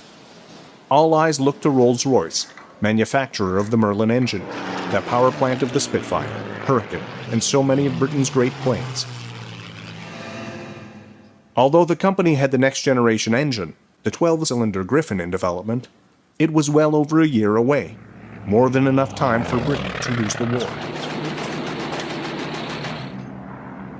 Earlier, there had been some thought given to modifying a few Merlin engines for experimental high-altitude work to be executed by a Wellington bomber. It was little more than an idea at the time, but in Britain's hour of desperate need, Rolls-Royce engineers worked night and day to test the concept. Merlin engines were already supercharged. An air compressor mechanically attached to the rotating camshaft increased the airflow to the engine, allowing it to burn more fuel and to boost performance. Rolls-Royce engineers had theorized that adding a second supercharger could give the engine even more punch during high-altitude work. Might a two-stage supercharger help the RAF reclaim air supremacy? The end result of the Rolls-Royce experiments was breathtaking. It was almost as if the two-stage, two-speed Merlin was an entirely different engine, when in fact it was just a modification. When the double supercharged aircraft, dubbed the Spitfire Mark IX, finally arrived in June of 1942, the RAF had a rare opportunity to test it directly against a captured FW-190. The test results were far different than the day a group of unlucky RAF pilots ran into a flock of butcher birds. The two aircraft were virtual equals in terms of performance. Captain Eric Brown, who had flown a captured FW-190, had a chance to test the new Spitfire 9 against the German aircraft in live combat. I'd flown the 190 quite a bit, so I wasn't too frightened. I reckoned I knew what that aircraft could do, and I knew what my Spit could do, so I thought, well, I can handle this guy. Hoping he was somebody just out of training school, but no, I picked somebody who really knew what he was up to. And we had, I would say, a toing and froing over France, but neither could get a draw bead on the other. We finally realized, as both of us, we run out of fuel. We waggled our wings at each other and departed. And I realized this was really a top-notch fighter aircraft. The RAF had leveled the playing field with the Luftwaffe, at least for the time being. But what the RAF really needed was an aircraft to give them the upper hand. The new Merlin's greatest contribution to the war was still to come, when it was mated with an extraordinary aircraft of American design. Back in the U.S., North American Aircraft had continued to work on a Warhawk substitute, which met the specifications laid out by the British Purchasing Commission. They had specified that the airplane be powered by an Allison engine, that it cost less than $40,000, and that it be armed with 4 .303-inch machine guns. North American answered with the P-51 Mustang. It featured an advanced laminar flow wing for good aerodynamic efficiency and a wide gate undercarriage for safer landing. Pleasing to the eye and to fly, Although mainly at lower altitudes, the new arrival quickly gained respect from pilots and ground crews alike. There were some concerns about how the Mustang would fare should it be forced to ditch while crossing the channel. During a water landing, its air scoop, located beneath the fuselage, might flood the aircraft or cause it to overturn. Water tank tests at Saunders Row were initiated to perfect the techniques for ditching the aircraft.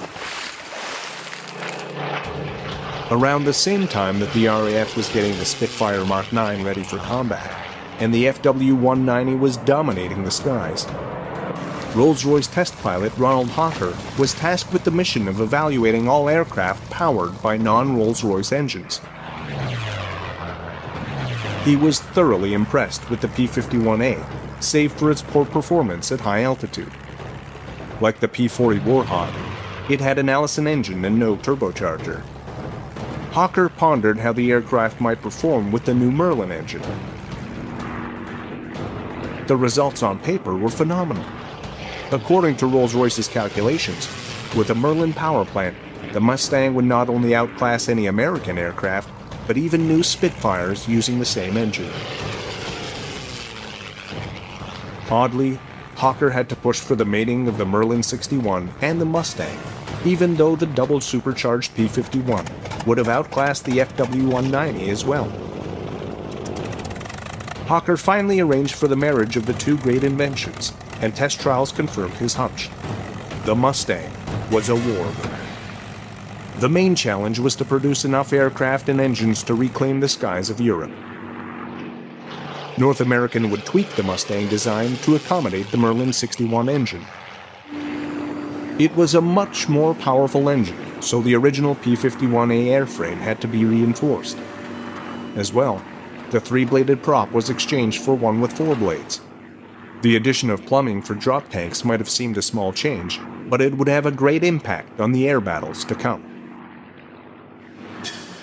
Packard took up manufacture of the Merlin 61 engines in the U.S. They were designated the V1650s. Packard had arranged a licensing agreement with Rolls-Royce earlier in the war. Ford was originally slated to build American-made Merlins and seemed a perfect choice due to the company's industrial might. But Henry Ford was adamant that his company build defensive weapons only. North American's double supercharged aircraft, the P-51B and P-51C, first took flight in the spring and summer of 1943. Air Vice Marshal Paddy Harbison recalls when the Mustangs first arrived at his Spitfire squadron. Well, of course, the Mustang was a revelation. It was a much more comfortable airplane than the Spitfire was. And I have heard people talk about the relative merits of both. They were both war winners. The Spitfire was built as an interceptor. It could outturn a Mustang and it could outclimb it, but it didn't have the legs the Mustang had. And of course, if you can't get to where the fight is, you're not too effective. As P-51 started to arrive in Europe, the war was changing, and the Mustang was the perfect aircraft for the time. The U.S. was taking the war to Germany. They were bombing the German war industry out of business. The only problem was their bombers were being shredded by speedy German interceptors. The U.S. had hinged their hopes on the ability of their bombers to defend themselves by maintaining a tight box formation. When this strategy failed, they were in dire need of an escort fighter. The P-38 Lightning was simply not agile enough to take on the role. Then there was the P-47 Thunderbolt. It was an awesome radial engine fighter, more than capable of taking care of itself in battle. But it had two major flaws. It was expensive, and it lacked the range to take the bombers all the way to Berlin and back. The P-51Bs and Cs arrived just in time. They had been designed to carry drop tanks, and with the addition of a fuel tank behind the pilots, they had more than enough fuel to escort American bombers to Hitler's lair. The Mustang proved more than a match for Germany's FW-190 and Me-109. Slowly, American bombers closed in around Berlin. Suddenly, the Germans found themselves playing catch-up. Kurt Tonk's FW-19 with a radial engine found it difficult at higher altitudes where the bombers roamed. Tonk swapped its radial engine for an inline. The long-nosed aircraft was nicknamed the Dora. The Focke-Wulf Dora, the later Dora, was a magnificent fighter with an engine change, not really any structural changes other than those to accommodate the engine. But what it meant was, here was an airplane that could keep up with the hunt as the years of the war progressed. So from 1942 right up to the end of the war, the Focke-Wulf 190 was in the top grade of fighter or fighter bomber. The P-51 Mustang also continued to evolve as mechanics and engineers incorporated changes based on the feedback of pilots who had tested the plane in battle. Its canopy went through several permutations. The British swapped the original one for a sliding Malcolm hood, similar to a Spitfire's for improved visibility. The P-51D, the definitive version of the Mustang, had a bubble canopy which offered 360 degrees of clear view. North American also upgraded the D's firepower. It had 650 caliber machine guns compared to 4 in earlier models, and it had solved the problem of gun jamming during hard turns. The fuel tank situated behind the pilot may have increased range, but it created other issues. The plane had poor directional stability when the tank was full. To counter this problem, engineers added a small dorsal fin in the D model. These and other improvements would help the Mustang blaze a path to Berlin for America's bombers. Reichsmarschall Hermann Göring, commander of the Luftwaffe, was quoted as saying, "When I saw Mustangs over Berlin, I knew the jig was up." When the European war had come to a close, the battle still raged in the Pacific. The Mustang was the best escort available, but even with its incredible range, it could not accompany an aircraft like the B-29 Superfortress on extended bombing missions over Japan. The expanses of ocean were too large. The engineers at North American struggled with the problem of stretching the Mustang's range. Their solution was a Zwilling or twin Mustang. By fusing two Mustangs together, they hoped to dramatically increase the range of the Mustang while retaining its excellent dogfighting abilities. The new Mustang, the F-82, had an incredible range, 2,000 miles. Though the prototypes were powered by Packard-built Merlin engines, the U.S. Army Air Corps was adamant that the production version be totally American-made. Unfortunately for the F-82, without Merlin engines, it was not the same aircraft. When fitted with the Allison V-1710-100, its speed dropped and high-altitude performance suffered. It was one of the few cases of a prototype outperforming the production model of an aircraft. By the time the F-82 was ready, Japan had surrendered, and the war was over. After the war, the P-51 continued to serve, while other piston engine fighters of the era went quietly into retirement. Though it was the dawn of the jet age, there was still a place for the Mustang in a variety of roles. Colonel Ray O. Roberts flew the Mustang during its second life. At that time I was flying what they call the F6, which is a P-51 with cameras. Also had guns, and you could have the bombing and gunnery capability. And we participated in a post-hostilities mapping program. We mapped, revised all the Japanese maps, photographed, did aerial photography in Japan and Korea. When the Korean War arrived, Mustangs which had been mothballed for long-term storage were suddenly being shipped across the Pacific on carriers. Unable to compete with the next generation of jet fighters for the dogfighter role, Mustangs returned to where they started. In Korea, Mustangs made excellent ground attack aircraft. They didn't have the speed of jets, but they had the endurance to make it from Japan to Korea on bombing runs. In Korea, the F-82 also had an opportunity to taste combat for the first time. F-82s flew strike, escort, and night fighter missions. The marriage of the P-51 Mustang and the Merlin 61 engine produced incredible results. It provided the Allies with an effective escort to pound the last nails into Germany's coffin. Perhaps the most amazing thing about the P-51's stellar career is that it might never have happened. If the Merlin and Mustang had never been mated at the suggestion of Hooker at Rolls-Royce, the P-51 might have had a humdrum career as a reliable ground attack aircraft, rather than an elite dogfighter. It arrived at the right time and the right place in history, just when the Allies needed an escort fighter.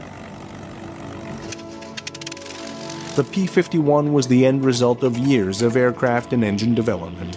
Though jet-powered aircraft would supplant it, the impact of the Mustang and Merlin in military history cannot be unwritten or denied. In 1923, Frank Whittle joined the Royal Air Force.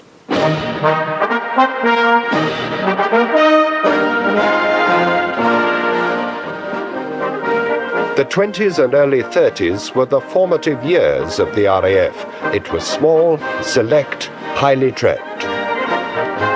RAF aircraft followed the fashions of the day, no longer constructed of wood, it is true, but still fabric-covered, wire-braced biplanes, differing little in essentials from the machines that had fought over the trenches in the closing stages of the Great War.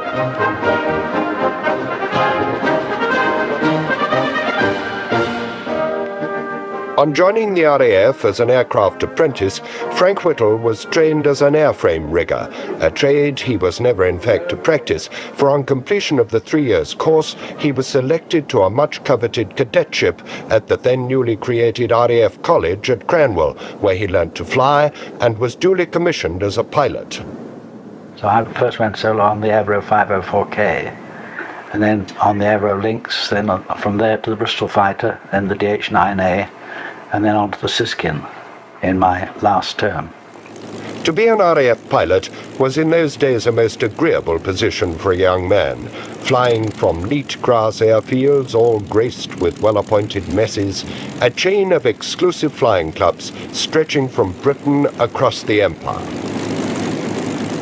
The biplanes of the 30s, like these Hawker Harts, could achieve sea-level speeds of around 180 miles an hour.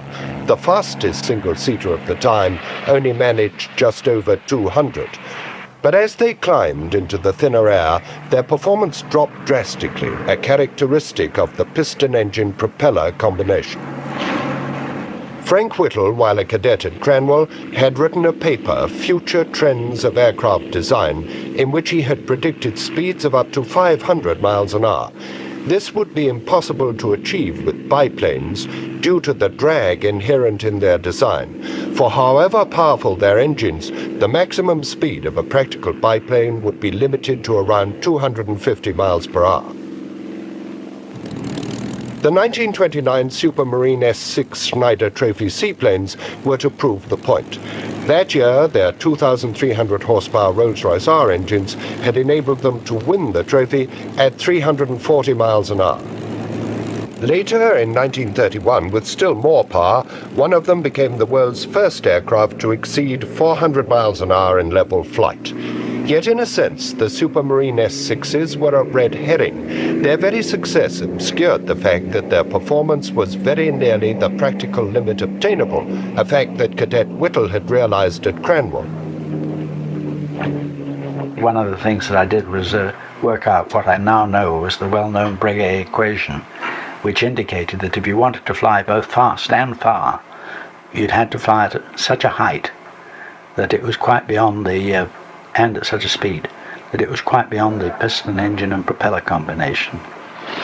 In Germany, Fritz von Opel had in 1929 constructed an experimental aircraft to demonstrate that powered flight without a propeller was a feasible proposition. Opel used a number of solid-fuel rockets to power a glider. It flew, just, but its maximum duration of 10 minutes hardly foreshadowed an aerodynamic revolution. Opel's experiments made no impression on the aero engine manufacturers, who continued to construct their heavy, intricate piston engines. They're now employing the new technique of supercharging, that is, using impellers, high-grade paddle wheels driven by the engine, to pump the petrol-air mixture into the cylinders in an attempt to maintain sea-level performance in the thin air of high altitude. However efficient the designers and metallurgists made the power plants, the weak link at high altitude, the propeller, remained. Searching for an alternative, Frank Whittle at first considered using a piston engine to drive a compressor, pumping air into a jet pipe with burners, but he rejected the idea as hopelessly inefficient, which indeed it was. That proposition had been one considered in his Cranwell paper. I didn't have the complete idea then. I was just groping towards it. Then in 1929, the penny dropped, and the idea of the turbojet came to me. But the principle of jet propulsion had been discovered much earlier in 120 BC by Hero of Alexandria. His engine consisted of two small jets angled from a globe of silver, fed by a boiler through supporting pillars. With pressure up, the steam jets propel the globe. Thus man's first known heat engine was jet-propelled. 1600 years later, Sir Isaac Newton formalized the effect as his third law of motion. For each action, there exists an equal and opposite reaction. And if James Watt's celebrated observation of the boiling kettle's lid had applied Newton's law instead to the spout, he could have invented the turbine. Like this simple steam turbine, the gas turbine which Frank Whittle proposed is extremely simple, having only two major moving parts. The compressor wheel on the left and the turbine on the right, both keyed to a single shaft and housed within a pressure casing. The compressor's impeller forces air into the casing, which also contains a number of combustion chambers in which fuel, kerosene, is continually burnt. The expanding gases resulting from combustion pass through the turbine, turning it at very high speeds, up to 17,000 RPM, before exhausting from the jet pipe with enough velocity, 1,000 pounds in the early engine, to push the aircraft forward in powered flight. In 1930, that was still all theory. Undaunted, Frank Whittle patented his gas turbine on the 14th of October in that year. The high-speed monoplanes, which could conceivably utilize a jet engine, now existed, at least in prototype. But Frank Whittle knew that to construct a practical gas turbine aero engine was going in many ways to be a much more formidable undertaking. The massive 36-litre Rolls-Royce engine, which had powered the Schneider Trophy seaplanes, had required the most intensive research, not only into the very special chemistry of the fuels, but also into the then unknown territory of high-pressure supercharging. Rolls-Royce, with the aid of the Royal Aircraft Establishment, finally, after a great deal of work, managed to achieve a supercharger that could efficiently compress the mixture to twice sea-level atmosphere, and that in 1929 was considered to be very good going indeed. Frank Whittle had calculated that for his gas turbine he would require a much larger and far more efficient compressor, working at 4 times that pressure. The calculations for the compressor were included in a paper which Whittle wrote to prove the case for the gas turbine. But none of the aero engine manufacturers were in the least interested in his proposals, at a time when meagre orders for existing engines were hardly sufficient to keep the firm solvent. One obvious conclusion drawn from the Schneider Trophy was that the days of the biplane were numbered. The Air Ministry was therefore experimenting with monoplanes like this long-range Fairy. To spend the money instead on exotic engines, which could at best take years to develop, was out of the question. So to cool his ardor, the Air Ministry posted their young inventor to the Marine Aircraft Experimental Establishment at Felixstowe to discover how a land plane behaved in water. Frank Whittle also made 47 experimental catapult launches. One was to prove memorable, where his passenger was thrown out but managed to grab hold of the tailplane as he left. I took a quick glance over my shoulder and I saw there was a body on the tailplane, but I didn't know who was my passenger. Until I found I wasn't losing control entirely. I got the stick right forward, full throttle. I took a more collected look and saw that it was my passenger, who then was struggled round into a sitting position with his back against the fin wire. And when he saw me look round with his helmet blowing out and his cheeks blowing out, he gave me a thumbs up sign with his spare hand. The other one was holding onto the fin. And I saw him go, okay. I thought to myself, well, you may think you're okay, old boy, but we can't get down. Because every time I tried to pull the throttle back, I couldn't hold up his weight. He couldn't turn either due to his passenger leaning on the rudder, which was embarrassing since a German liner was dead ahead. The question was, could I get back onto the water before I flew into the side of the ship? I managed it. The German ship turned to port, which was taking a bit of a risk in those shallow waters. This was just off the Isle of Wight. In the summer of 1932, Whittle was posted to an engineering course at Henlow, which he passed with 98% marks. He then went up to Peterhouse College, Cambridge, to read for a mechanical engineering tripos. During those 4 years of study in that biplane era, Frank Whittle deplored the lost opportunities and had, by 1936, begun to face up to the reality of the continued rejection of his gas turbine engine. I began to think it was before its time. In fact, I allowed the patent to lapse. And then along came Dudley Williams, now Sir Ralph Dudley Williams, or at least he wrote to me first. And then I saw him afterwards. He said he thought he could raise some money to get the thing going. And he and a partner did, in fact, manage to contact a small outfit called, commercial bankers called Falcon Partners. And they agreed to put up some money, and as a result of that, Power Jets was formed in March of 1936. But before the company was actually formed, Falcon Partners agreed to place an order with the BTH for the manufacturing drawings of an experimental engine. To this day, Sir Frank still has the original drawing board, which was in 1936 Power Jet's principal asset. The first jet engine was drawn on that. The BTH first drawing I wasn't satisfied with, so I did a half-scale drawing on this board, and that was the basis of the experimental engine. Power Jets had no staff except me, and I was on loan from the Air Ministry as a squadron leader. So the initial practical work was contracted out to the British Thomson Houston Company at their Rugby's steam turbine works, where gradually the strange engine took shape. Casing, combustion chamber, the impeller of the compressor, and the turbine. By the 12th of April 1937, the engine stood complete and ready for testing. The question nobody liked to ask was, would it work? When we first tried to start it up, we certainly succeeded. I was on the controls, and we got the thing running up to 1,000 RPM, and I got a signal from one of the fitters that there was a light up in the combustion chambers. Then I signaled for the speed to be raised to 2,000 RPM, which was done with an electric motor. And then I opened the main fuel control to get it going under its own power, and it certainly did. It accelerated out of control, and so did everyone standing around. Except me, I was paralyzed with fright. I thought maybe we'd got something which we couldn't control.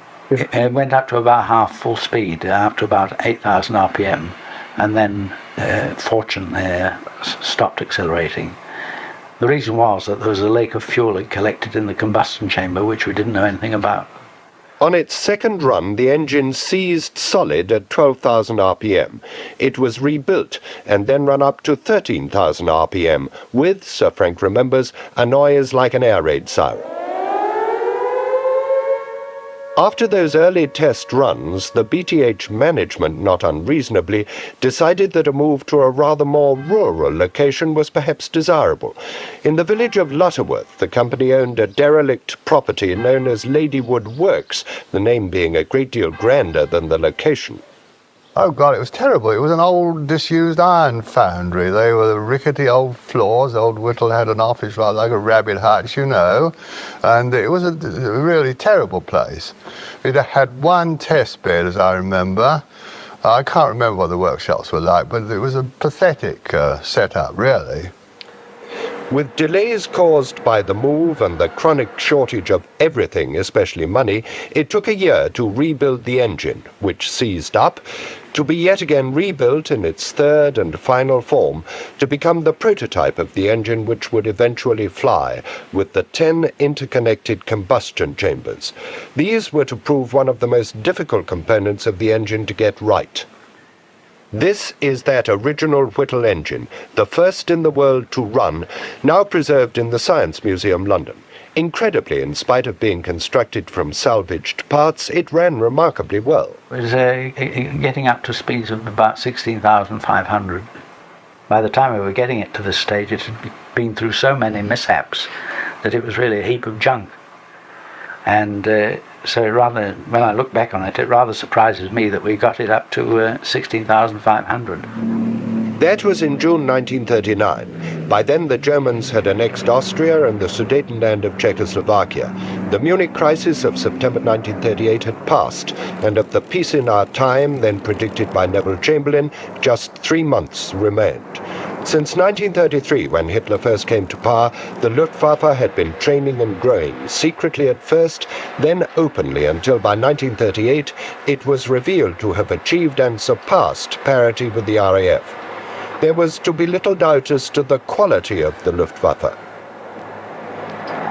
For example, the Stuka dive bomber, which was soon to spearhead the Blitzkrieg, and the Ju-88, conceived in 1935 as a Schnell bomber, a bomber with the performance of contemporary fighters.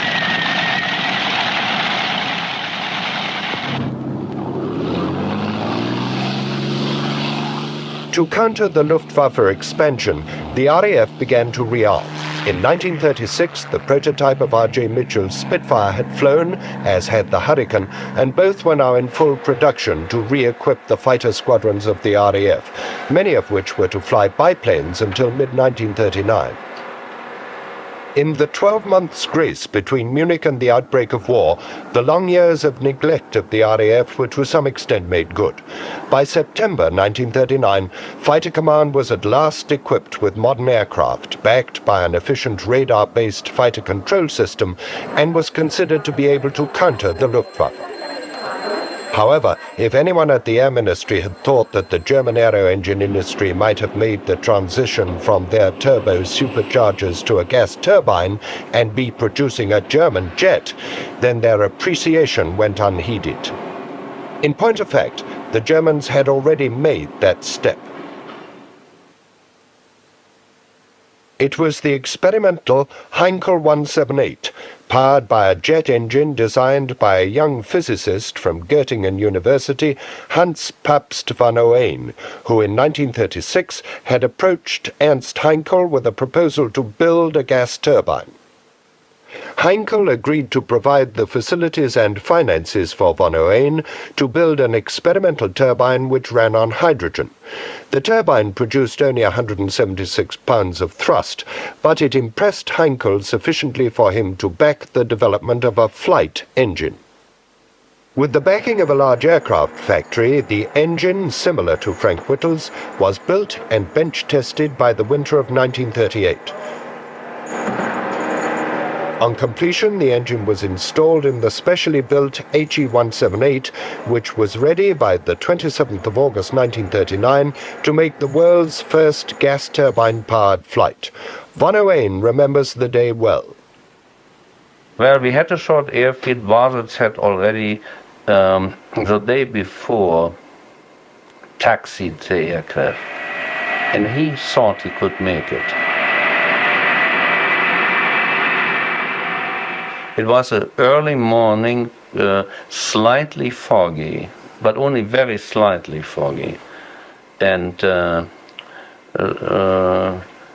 he accelerated. It worked without any problem. He lifted up, and then we lost him because we went on straight and we didn't hear anything anymore. And so we waited, and then 5 minutes, a very long time, then he came back, then he curved around, and we wondered why he is not landing. And so we felt, oh, he feels very good there.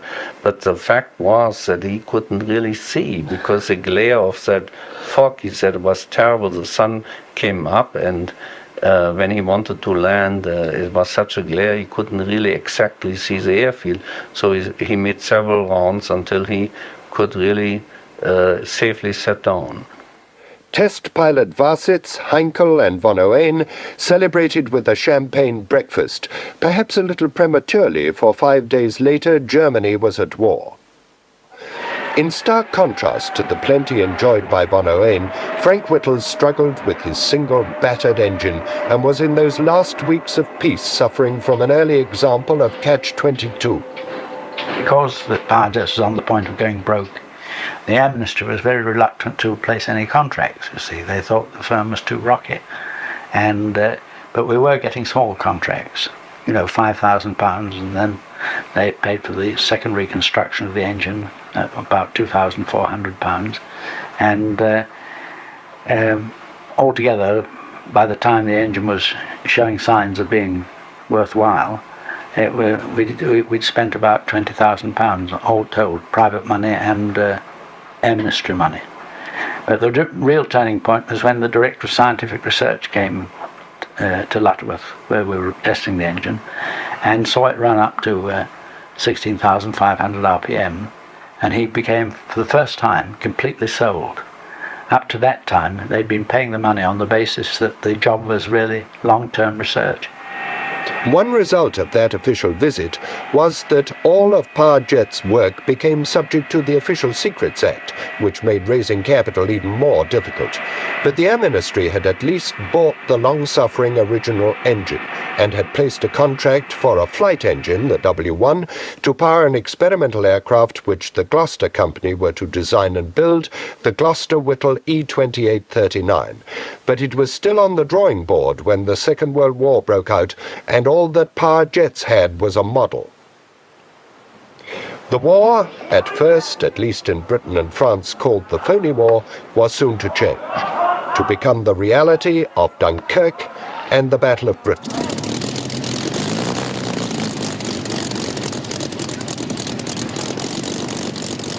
That summer, Frank Whittle and his small staff still had the problem of finding an established aero-engine manufacturer, for although the E-2839 had yet to fly, it now had a successor, a twin-engine fighter eventually to be named Meteor, to follow the purely experimental Gloucester Whittle.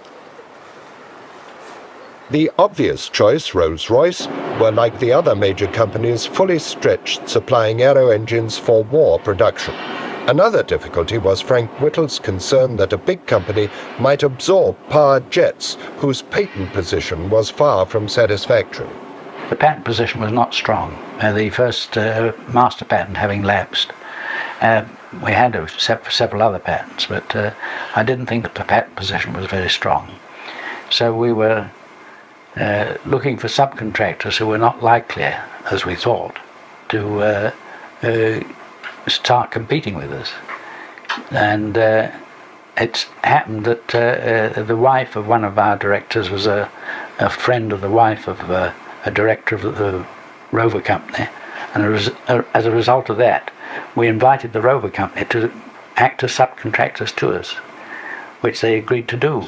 The Rover Company, I'm afraid, made a shambles of the job, and their behaviour was, I think, absolutely disgraceful. They were out to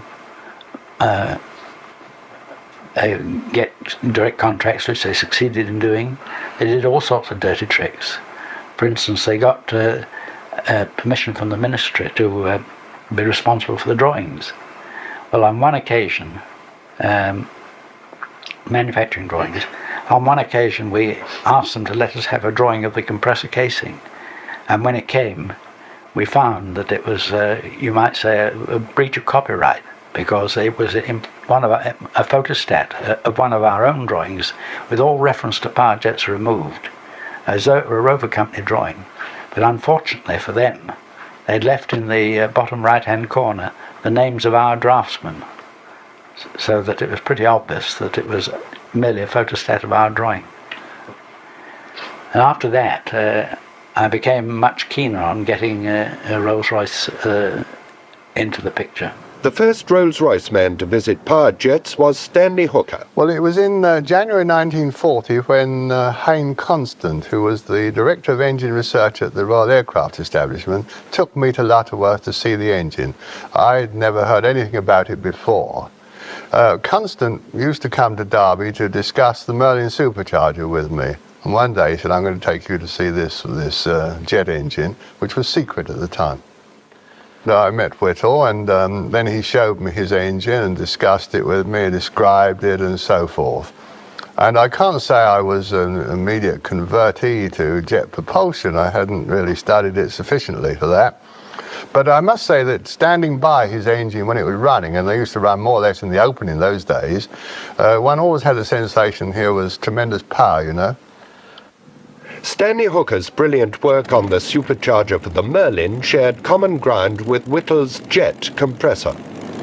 Lutterworth wasn't very far away, of course, only 30 miles or so, and I, having met Whittle and got on very well with him from the beginning, I used to go and see him fairly frequently. In fact, I used to take him Merlin Supercharger, the results to look at, because you see, he had no tests of his own supercharger. There wasn't a plant big enough in the country to test it. So I used to take him these things, and we had a lot of discussion.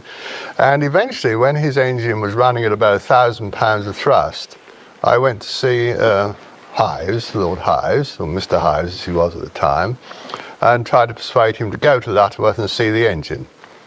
And he said, what does it do? And I said, well, it's giving about 1,000 pounds of thrust. Well, now, we were all used to horsepower. We knew the Merlin gave 1,000 horsepower more. And one must admit that 1,000 pounds of thrust doesn't sound much compared with 1,000 horsepower. And Hives turned to me and said, well, that's not much, is it? You know, they wouldn't pull the skin off a rice pudding, would it? And I went away and did a sum, went back to him and said, do you know how much thrust the Merlin gives in a Spitfire? And he said, no, how much? And I said, 1,000 pounds. And he immediately rang for his secretary and said, I'm going down to see this engine with Hooker on Sunday. And what was Hives' impression? Oh, he went down, he came, he saw he was conquered, you know, it was literally that, really. He didn't say much, he walked around and Whittle described it all to him, gave him proper tour. At the end of it, he turned to Whittle and said, I don't see many engines about, Whittle. He said, why haven't you got more engines? And Whittle said, well, I look at the facilities I've got. I can't get anything made, I can't get this, and I've got no money, and so on and so forth. And Hives turned to him and said, well, send us the drawings and we'll make the stuff for you. And we made quite a lot of components at Derby for Whittle to help him with his job. The Battle of Britain was by then at its height. The epic victory of the Spitfires and Hurricanes requires no retelling here, but it is pertinent to ask, if Frank Whittle had been better supported, could a developed British jet have made any difference to the struggle? In the absence of German jets, probably not. During the battle, there was never a shortage of RAF aircraft, but of pilots, and the existing Spitfires and Hurricanes carried the day, which was just as well, because the Gloucester Whittle was not rolled out until the spring of 1941, fitted with a non-flight Whittle engine, the W1X, to commence taxiing trials. It was really a lash-up engine, which is why we call it the W1X, W1 Experimental. And that was used for the taxiing trials of this aeroplane. It was taxied at Hucklecote on the 7th of April 1941 by Frank Whittle. He opened the W1X engine to 13,000 RPM, but the grass airfield was soggy and the best speed obtained was a mere 20 miles per hour. The next day, Gloucester's test pilot opened up to 15,000 RPM, and it was clear that the flight engine should provide adequate thrust for flight. As it was, it would seem that the W1X also had hidden reserves, as witnessed by Bob Fielder. Then the pilot, Jerry Sayre, did just a short hop on the grass airfield, jet-propelled. So it really was one of the moments of my life. And I might record that afterwards, one of the other pilots, Mr. Michael Daunt, said to me, "Thank God it flew straight." I said, "What on earth do you mean?" He said, "Well, we all thought it was going to squib around like a squib firework." The W1X engine used for the taxiing trials was removed from the aircraft and sent to the United States, and the 1,000-pound thrust W1 flight engine was installed in the prototype. Ground running had proved that the W1 engine would have no difficulties providing the minimum thrust, around 900 pounds, required for flight. This unique colour film of the original E2839 was taken by a Power Jets engineer, Matthew Latham, after the first flight made at Cranwell just 40 years ago. On the day, 15th of May, 41, the weather during the day was too bad for other than taxiing trials until the evening. And then Jerry Sayre just tweaked the end of the runway, ran it up to the maximum speed that the ministry would permit, which was 16,500, holding it on the brakes, let go of the brakes, and he was off in 600 yards, and just disappeared from sight in the clouds, and was flying for about 17 minutes, and then came in doing quite steep gliding turns, as though he'd been flying the airplane for weeks. There were depressingly few to witness the event, and the only known record of that historic occasion is a still photograph and a fragment of 16mm film shot in defiance of the Official Secrets Act by an unknown amateur. What are Sir Frank's memories of that day? Well, someone sat me on the back and said, "Frank, it flies." And I suppose I was tense or something, and my comment was, well, that was what it was bloody well supposed to do, wasn't it? The marked lack of official interest on the occasion of the first flight still rankles with Sir Frank 40 years on. Only a group of, from Power Jets and a group from Gloucester's, and the group from Power Jets included the resident technical officer from the ministry. But there were no official representatives, and what I think was rather a scandal, there was no attempt to make any official films of the whole affair, and so no good film of those first flights exists. By contrast, there exists excellent film of Germany's second jet, the twin-engined Heinkel 280. The construction and first flight of their original jet, the 178, had been so secret that not even the German Air Ministry had been aware of it. After the successful test flights became officially known, orders for 9 prototype 280s followed, with the promise that if satisfactory, substantial production orders could well follow. In a remarkably short time, von Ohain, backed by the full facilities of the Heinkel Works, had designed and built a new turbojet, which gave 1,250 pounds of thrust on the bench to power the new aircraft, itself in many ways a most advanced concept, which can claim a number of firsts.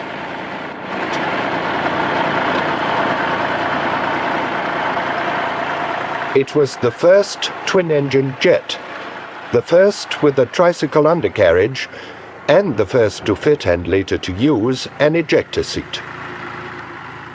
The 280 was the second jet in the world to fly. The first prototype, this is actually the third, had flown from this runway at Marienair, the Heinkel Company factory airfield, on the 2nd of April 1941, 6 weeks before the British jet, the Gloucester Whittle, was to fly.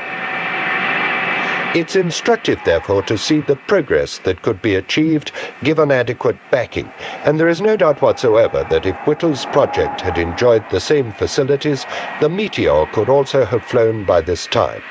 Although the 280 achieved over 500 miles an hour and battered an FW-190 in mock combat, no mean achievement, it did not, for political reasons, go into production. Neither did von Ohain's engines.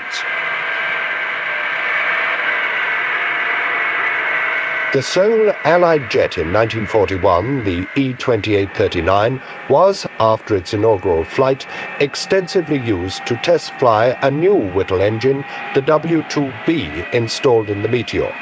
The E-2839 proved to be capable of 440 miles an hour, with an absolute ceiling of 56,000 feet, fully vindicating Frank Whittle's early claims for turbojets.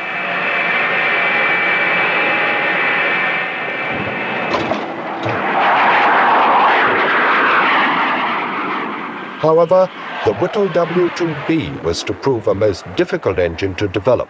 I think many members of the team wished that we had gone ahead with the W1 air-cooled engine, WWII, rather than pushing ahead with the more advanced W2 series of engines, because the W1 engine had flown successfully, 10 hours flying with a brand new aircraft, brand new propulsion system, and never with the engine covers open once.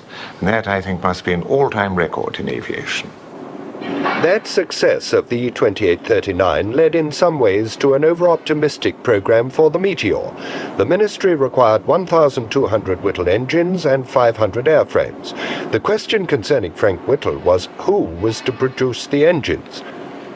Relations with the Rover Company were then so bad that S.P. Wilkes, the managing director, went to Rolls-Royce to see his old friend Ernest Hives. Hives sent for me one day and said, look, we're going up to Clitheroe tonight, we're going to have dinner with S.P. Wilkes. He didn't say why. So off we went and we had dinner in the Swan and Royal in Clitheroe, old pub there. And after dinner, old Hives turned to Wilkes with his usual abruptness and twinkle in his eye, always did it humorously, really. He said, you know, you're making a hell of a mess of this jet job, aren't you? You don't get on with Whittle. And Wilkes said, yeah. He said, well, I don't know what you're doing with it. He said, you grub about on the ground, you know. It's an aircraft engine, it's our meat, not yours. I'll tell you what I'll do. I'll give you our tank engine factory at Nottingham. You give me this jet job. And Wilkes said I should be glad to get rid of it. And so we got all the Rover facilities at Clitheroe and Barnoldswick. And that memorable dinner got Rolls-Royce into the jet aero engine business. In the light of subsequent history, it was a remarkable dinner altogether. It was one of those 5 bob ones, you know, wartime 5 bob dinners. I can't remember whether Hives paid or Wilkes paid. I expect Wilkes did. Old Hives didn't. would pull that one over, I expect. But it was a fantastic deal for Rolls-Royce as things turned out. Next day, the two men went to the Rover jet production factory that Rolls-Royce had just acquired. And Hives looked around and said, this will do as the experimental shop. Forget about production. We've got to get this engine right first, and then we'll produce it as easy. The resources of what was, and arguably still is, the greatest producer of aero engines in the world was now at the disposal of power jets, with foundries able to cast intricate parts in steel or high-duty alloys, virtually unlimited stocks of high-grade steels and other metals, together with a large and highly skilled workforce able to utilize to the full the facilities available. A certain urgency was now attached to jet engine production. Mosquitoes of the RAF photographic reconnaissance units had been bringing back disquieting evidence, wispy outlines of unknown delta-winged aircraft and scorch marks on the grass airfields at Lechfeld, Peenemünde and Rechlin, the German equivalent of Boscombe Down, where this photograph was taken. These scorch marks were known to have been made by experimental jet aircraft. They could well have been made by the Messerschmitt 163, a lineal descendant of Opel's amusing rocket glider. The delta-winged 163 Comet, powered by a lightweight, liquid-fueled Walter rocket, had been designed as an interceptor fighter and possessed a truly amazing rate of climb. In October 1941, the prototype had broken the existing world speed record at over 623 miles an hour on the edge of the sound barrier. Rocket planes apart, a new jet was being tested in Germany by 1943. It was the Arado 234 Blitz bomber, the only jet bomber to see service in World War II, which it did during the Battle of the Bulge. But fortunately for the Allies, the 234 had suffered from a common weakness of German wartime research: too little and too late. Hitler had banked on a short war. By the time it was clear that this was not to be, there was insufficient time to develop the promising early prototypes which in 1941, with victory scented, had been postponed. But there was another fundamental reason for delay. The Arado, for example, had been held up for 12 months, while the Junkers company under Dr. Franz were developing their jet engine, the Junkers Umo 004. It was certainly an advanced concept, an axial engine, that is, the simple, reliable Whittle-type compressor being replaced by these multiple blades, a difficult engine to get right even today, but it was theoretically more efficient, presenting a smaller cross-section, important in high-speed flight. Two were fitted in Germany's most successful jet fighter, the Me-262. The first flight was from the Messerschmitt factory airfield at Liebheim near Ulm. The date was July the 19th, 1942, and the pilot, Flugkapitän Fritz Wendel, who, in the absence of a propeller slipstream over the elevators, had to apply the brakes at 112 miles an hour as he passed a white line across the runway. He was later to report, "Immediately I touched the brakes, the tail lifted. The turbojets ran like clockwork, and indeed seldom have I been so enthusiastic during my first flight of a new aircraft." In fact, the 262 was tricky. The first two prototypes had flown with piston engines. This, the third prototype, was the first to fly on jet power alone. It had engines which required very careful handling. Too much throttle and the turbines burnt out, or the compressor stalled. Another unpleasant characteristic of those early axial engines was a pronounced lag in throttle response, which called for a very carefully judged landing approach. After the 17-minute first flight, test pilot Wendel slipped past the Gigant gliders that had been constructed in 1940 for the invasion of Britain, with just enough power on for a perfect approach and touchdown. But the moment he closed the throttles, no doubt in some relief, both jet engines immediately caught fire due to excess fuel igniting in the jet pipes.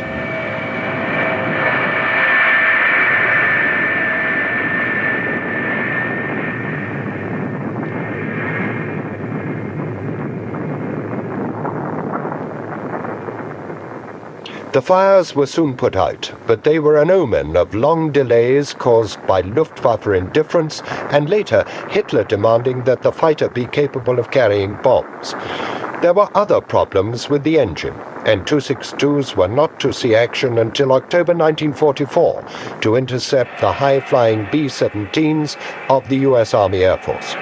Out of 1,500 built, there were probably fewer than 100 262s operational and never more than 15 serviceable at any one time, all flying with engines that were so underdeveloped that more 262 pilots were lost in flying accidents than in action. Nevertheless, had they been available in sufficient numbers with an engine as well developed as Whittle's, they could have made even the losses to the U.S. 8th Army Air Force unacceptable. As it was, they joined the Luftwaffe's piston engine fighters in the great air battles over Germany in 1944, and 262s accounted for at least 100 American bombers shot down. I'll see you at 2 o'clock. Watch him, Scotty.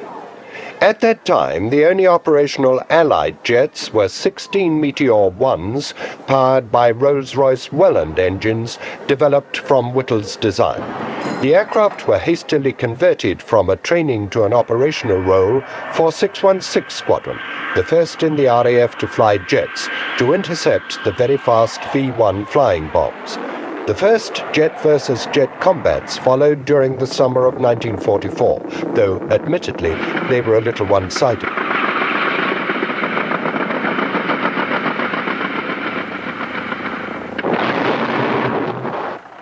The first American jet, the Bell P-59 Air Comet, was powered by 2 General Electric engines which were American copies of a Whittle W1.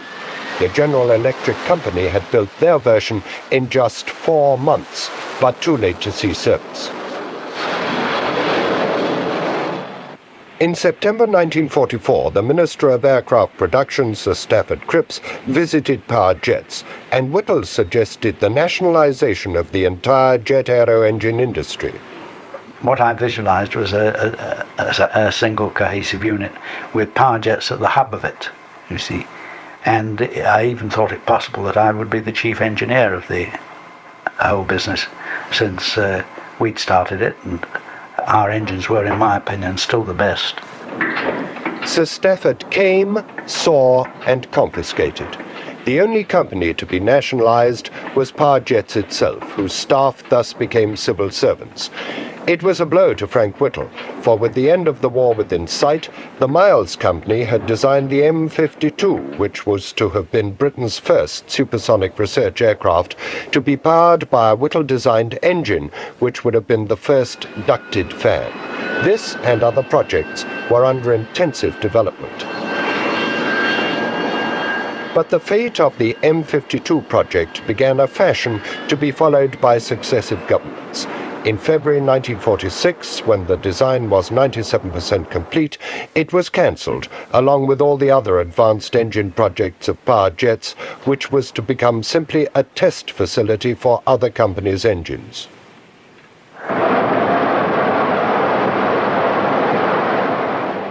We were forbidden to design and make engines, and so that the people who'd started the whole business were robbed of the right to design and build engines. Frank Whittle resigned from the board of Power Jets and retired from the Royal Air Force as Air Commodore. Most of his staff followed him and scattered throughout the industry at home and abroad. Thus, when the new shapes, some owing much to German high-speed research, were shown at the early post-war Farnborough shows, the major responsibility of British aero engine design and construction had passed to other hands. Frank Whittle's brilliant pioneering work was to give Britain its world lead in jet aero engine technology. It was, in the early post-war years, made freely available to all. Sir Stafford Cripps gave Rolls-Royce Means to Russia to found their jet engine industry and to power their MiG-15s over Korea.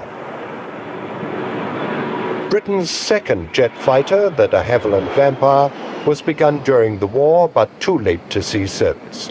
At the 1949 Farnborough, the de Havilland Comet was shown to the public. It was the world's first civil jet airliner, and although tragically flawed, was the herald of the jet age in which, sadly, Sir Frank Whittle was to take no practical part. Although knighted and rewarded, he remains bitter to this day. Oh yes, I am. But I'm most bitter about firstly the fact that the policy mismanagement delayed the use of the engine in the war. It did go into operation, but in quite a limited way. Didn't have any material effect on the war. I was bitter about that, because it needn't have been so. And but even more bitter about the removal of my right to design and make engines. And one consequence of that was that the ducted fan, which is now practically universal, a turbofan, was delayed for at least 6 to 10 years.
October 4th, 1941.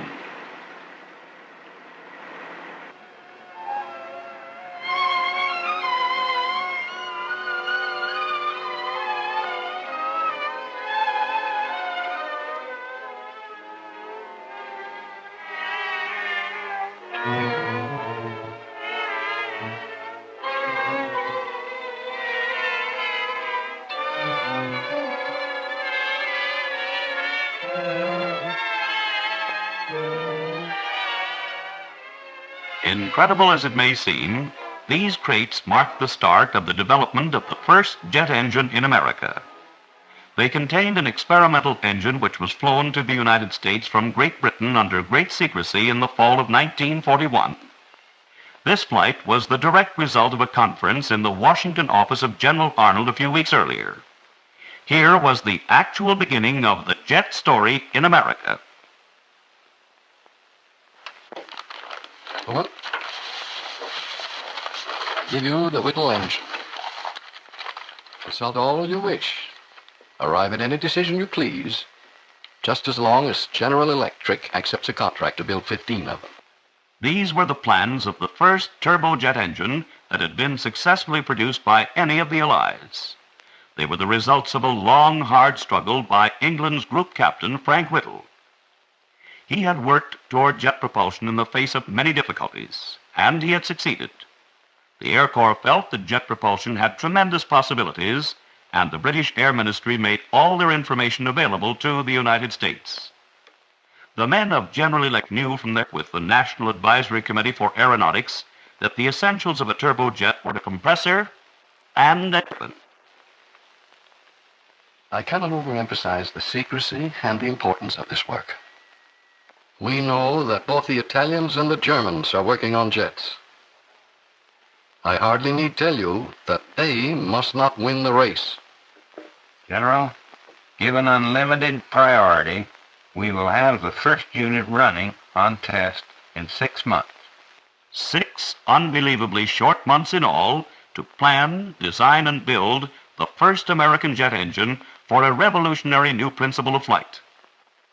Yet these men were able to make this promise to their government in time of war because actually this problem was not new to them. It really began on the campus of Cornell University in 1903, where a young mechanical engineer named Sanford Moss was working for his PhD. He was engaged in research for his thesis on gas turbines. He and his work had been consigned to this little building because there seemed to be a certain amount of noise connected with it. Not to mention smoke and odd smells. When he had completed his work at Cornell and received his degree, Moss went to General Electric, where he joined other experts and continued his work. Later, they set up a research department to study turbines of all kinds, as well as compressors, pumps, boilers, and related equipment. By 1918, Moss and his fellow workers had accumulated a tremendous amount of knowledge in relation to turbines and compressors, and as a result, he was called to Washington. There, the National Advisory Committee for Aeronautics initiated work with Dr. Moss on a practical turbo supercharger, which the Air Corps hoped would increase the altitude performance of its World War I fighters. A gasoline engine runs on a mixture of air and fuel which burns in a cylinder. At higher altitudes, the atmosphere becomes progressively thinner so that the engine cannot get enough air to burn as much gasoline as it should for maximum power. The turbo supercharger simply adds a compressor to the engine, which packs or charges the thin air into the cylinders.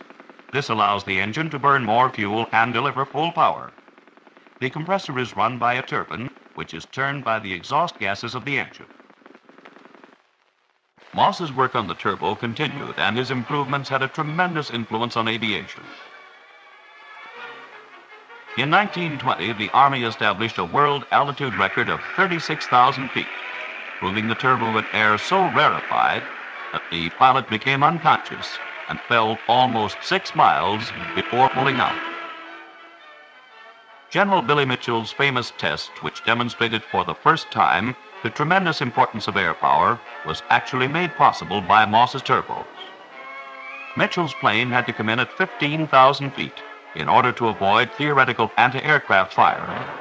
To give a plane enough power to carry a 2,000-pound bomb at that altitude, Mitchell had General Electric turbos installed on new twin-engine Martin bombers, and the results made aviation history.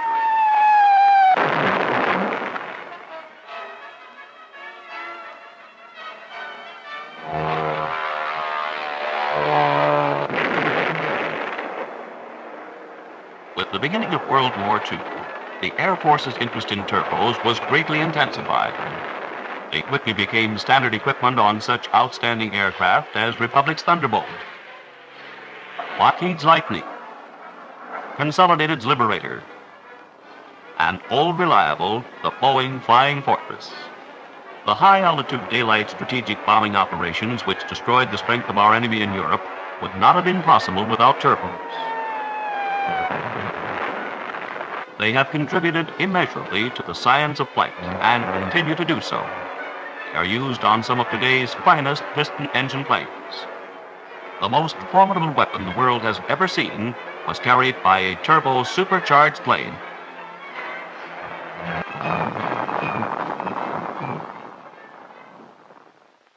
So in 1941, with a new but related problem, it was only natural for the Air Corps to again turn to the same organization and ask them to build the first American turbojet. And build it they did. At a series of secret meetings 1 month before the arrival of the Whittle engine, the project had been started with a small nucleus of key personnel. These men picked those they wanted to work with. However, in most cases, they did not let them know what they were to work on. There were over 1,000 men on the project, but less than 100 actually knew what they were making. Planning and assembly of the engine itself was segregated in an entirely separate building and heavily guarded 24 hours a day. Many of the parts were made in the regular Supercharger department, but as a further protection, the project was called a new type of turbo and simply given another production number, Type I.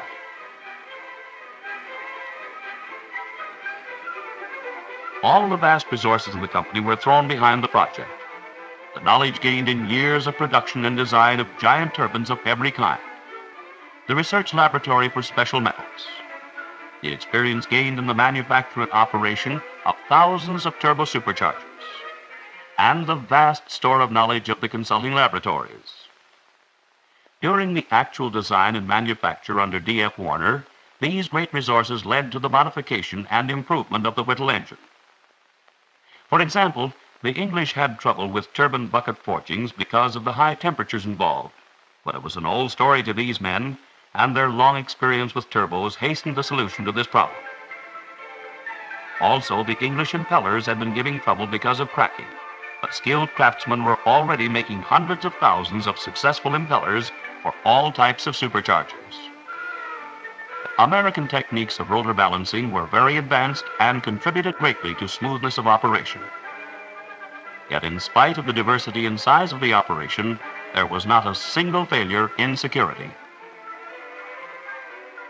Today we realize even more fully than the pioneers the almost incalculable importance of that first American jet engine, the forerunner of the engines that power the military planes of today. Yet those early workers seemed to sense the true value of their work, and it brought them together. There was a wonderful spirit of common purpose, of cooperation, between the people who did the work, Britain, our Air Force, and the men of General Electric.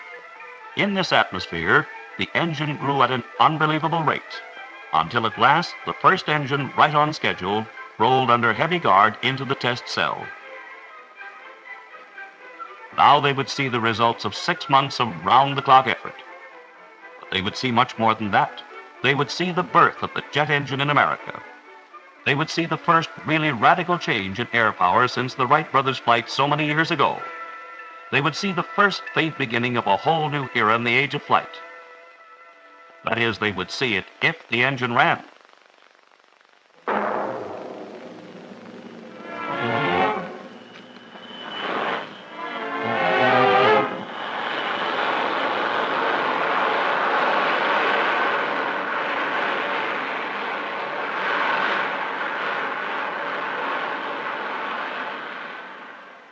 Now all they needed was to see it fly. Meanwhile, under the same rigid secrecy, the Bell Aircraft Corporation had been designing, laying out and building the Era Comet to be powered by the new engine. They too had performed miracles of production in a startling new field. I can't get used to working on a plane without a propeller. Neither can I. I hope it flies.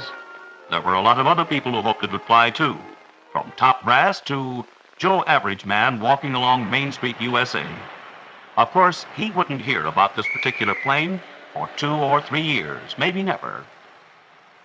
But he's a guy who carries deep within him a hope and conviction that any plane America builds will fly.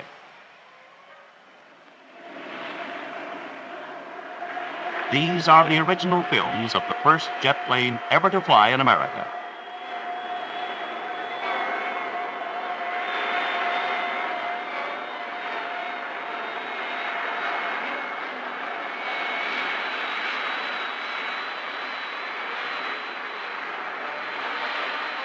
With that first flight on October 1st, 1942, less than a year from the start of the project, jet-propelled flight in America became a reality.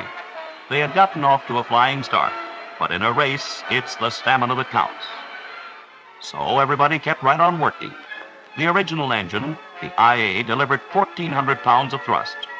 It was soon followed by another engine with more power, the I-16 with 1,600 pounds of thrust.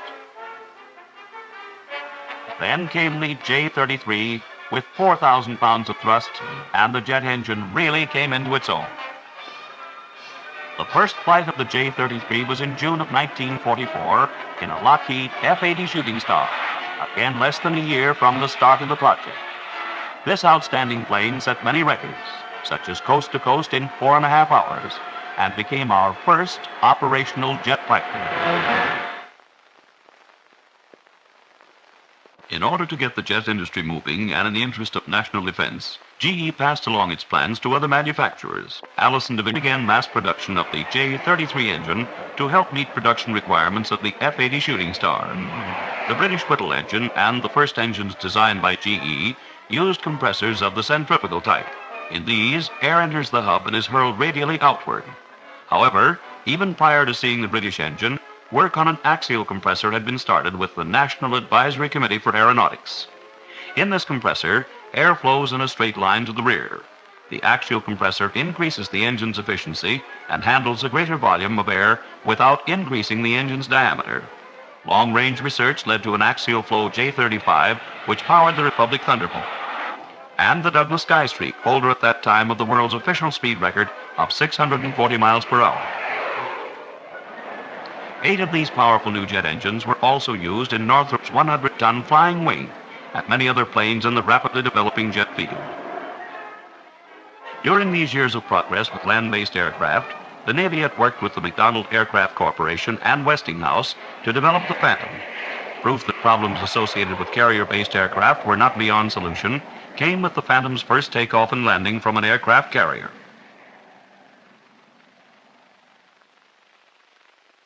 Meanwhile, a school was established at General Electric to train the people who would install, operate, and service their new GE jet engines. One of the courses given is simply a general familiarization with the principles of jet propulsion and the jet engine. Ever since man undertook the conquest of the air, he has had 2 primary considerations. First, the aircraft itself, and second, its method of propulsion. Needless to say, he has not always been successful. Sometimes the airframe itself has been unsatisfactory. At other times, the method of propulsion has lacked the necessary power. In this case, for example, it's extremely simple. While in this, it's so complex that it borders on confusion. Actually, the early attempts at propulsion by reaction were not associated with aircraft. And, as in the case of most of man's early endeavors, they led to some rather startling results. The principle itself is very simple. Newton's third law of motion states that for every action, there is an equal and opposite reaction. For example, an ordinary rotary lawn sprinkler turns because of the reaction of the arm to the action of the jet of water. It does not turn because the water squirted out pushes against the air. It would spin just as well in a vacuum. Similarly, the jet plane flies because of the reaction to the jet. It does not fly because the jet pushes against the air behind it. The engine itself consists of two main rotating elements, the compressor and the turbine, which are both mounted on a single rotating shaft. Air is drawn in, compressed, and packed into the firing chambers where fuel is injected. The constantly burning fuel tremendously increases the energy of the enclosed gases, which rush through the turbine and out of the tail core.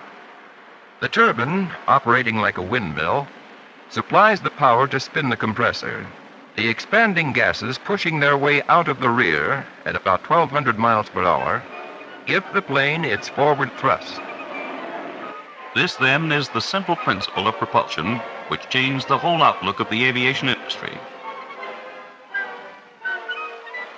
By 1951, GE's production models were delivering more than 5,800 pounds of thrust, a five-fold increase in 10 years. These engines are being mass-produced at both Lynn, Massachusetts and the great new Lockland, Ohio plant, the jet center of the world. Lockland represents more than huge production facilities. It represents a new production plan. Thousands of suppliers and subcontractors contribute to the manufacture of the jet engines which are assembled at Lockland. Thus, all sources of supply, down to the smallest individually owned machine shops, are benefited by the program and kept mobilized for production. The Lockland plan is truly another milestone.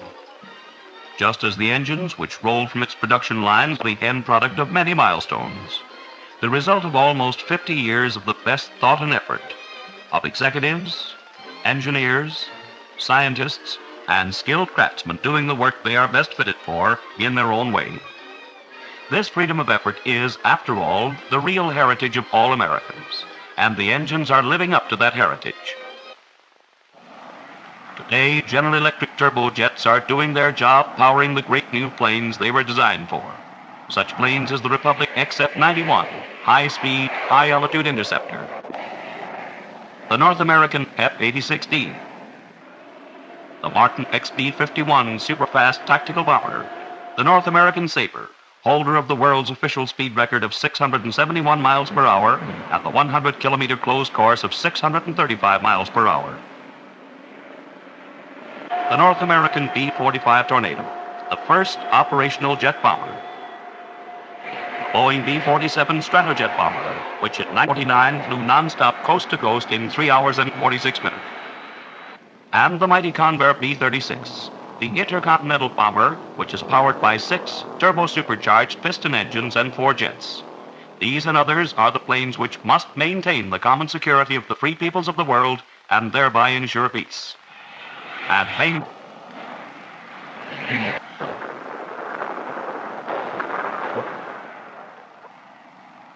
In one 6-month period, 3 new GE engine designs were okayed for production, each powerful than the preceding one. The last of these is no larger than the model then in mass production, yet it delivers so much more thrust that it is not even in the same class. Even so, by the time any new engine is in mass production, still newer and better engines are on the way. Engines that will be a tribute to the life work of Dr. Moss, who died in 1946, 1 year after being awarded the Collier Trophy, aviation's highest award. Moss's work is finished, but there will always be others to carry on with new ideas. Perhaps we will travel from coast to coast in 3 or 4 hours of quiet, vibrationless comfort. Certainly our energetic and progressive aircraft industry will give us commercial jetliners as soon as the time is right. Even the atom may release its giant strength for aircraft. The Atomic Energy Commission, the Air Force, and General Electric are already cooperating on an atomic power plant for an aircraft to be built by Convair. NACA, the U.S. Navy's Bureau of Aeronautics, and a number of private corporations are also making real contributions to this program. Developmental engineering moves forward with great new facilities such as GE's Aircraft Gas Turbine Laboratory.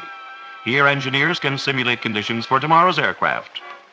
Here, men look ahead at the requirements of the planes of the future, requirements established by the product planners of the engine builders. of the airframe builders and of the aircraft users.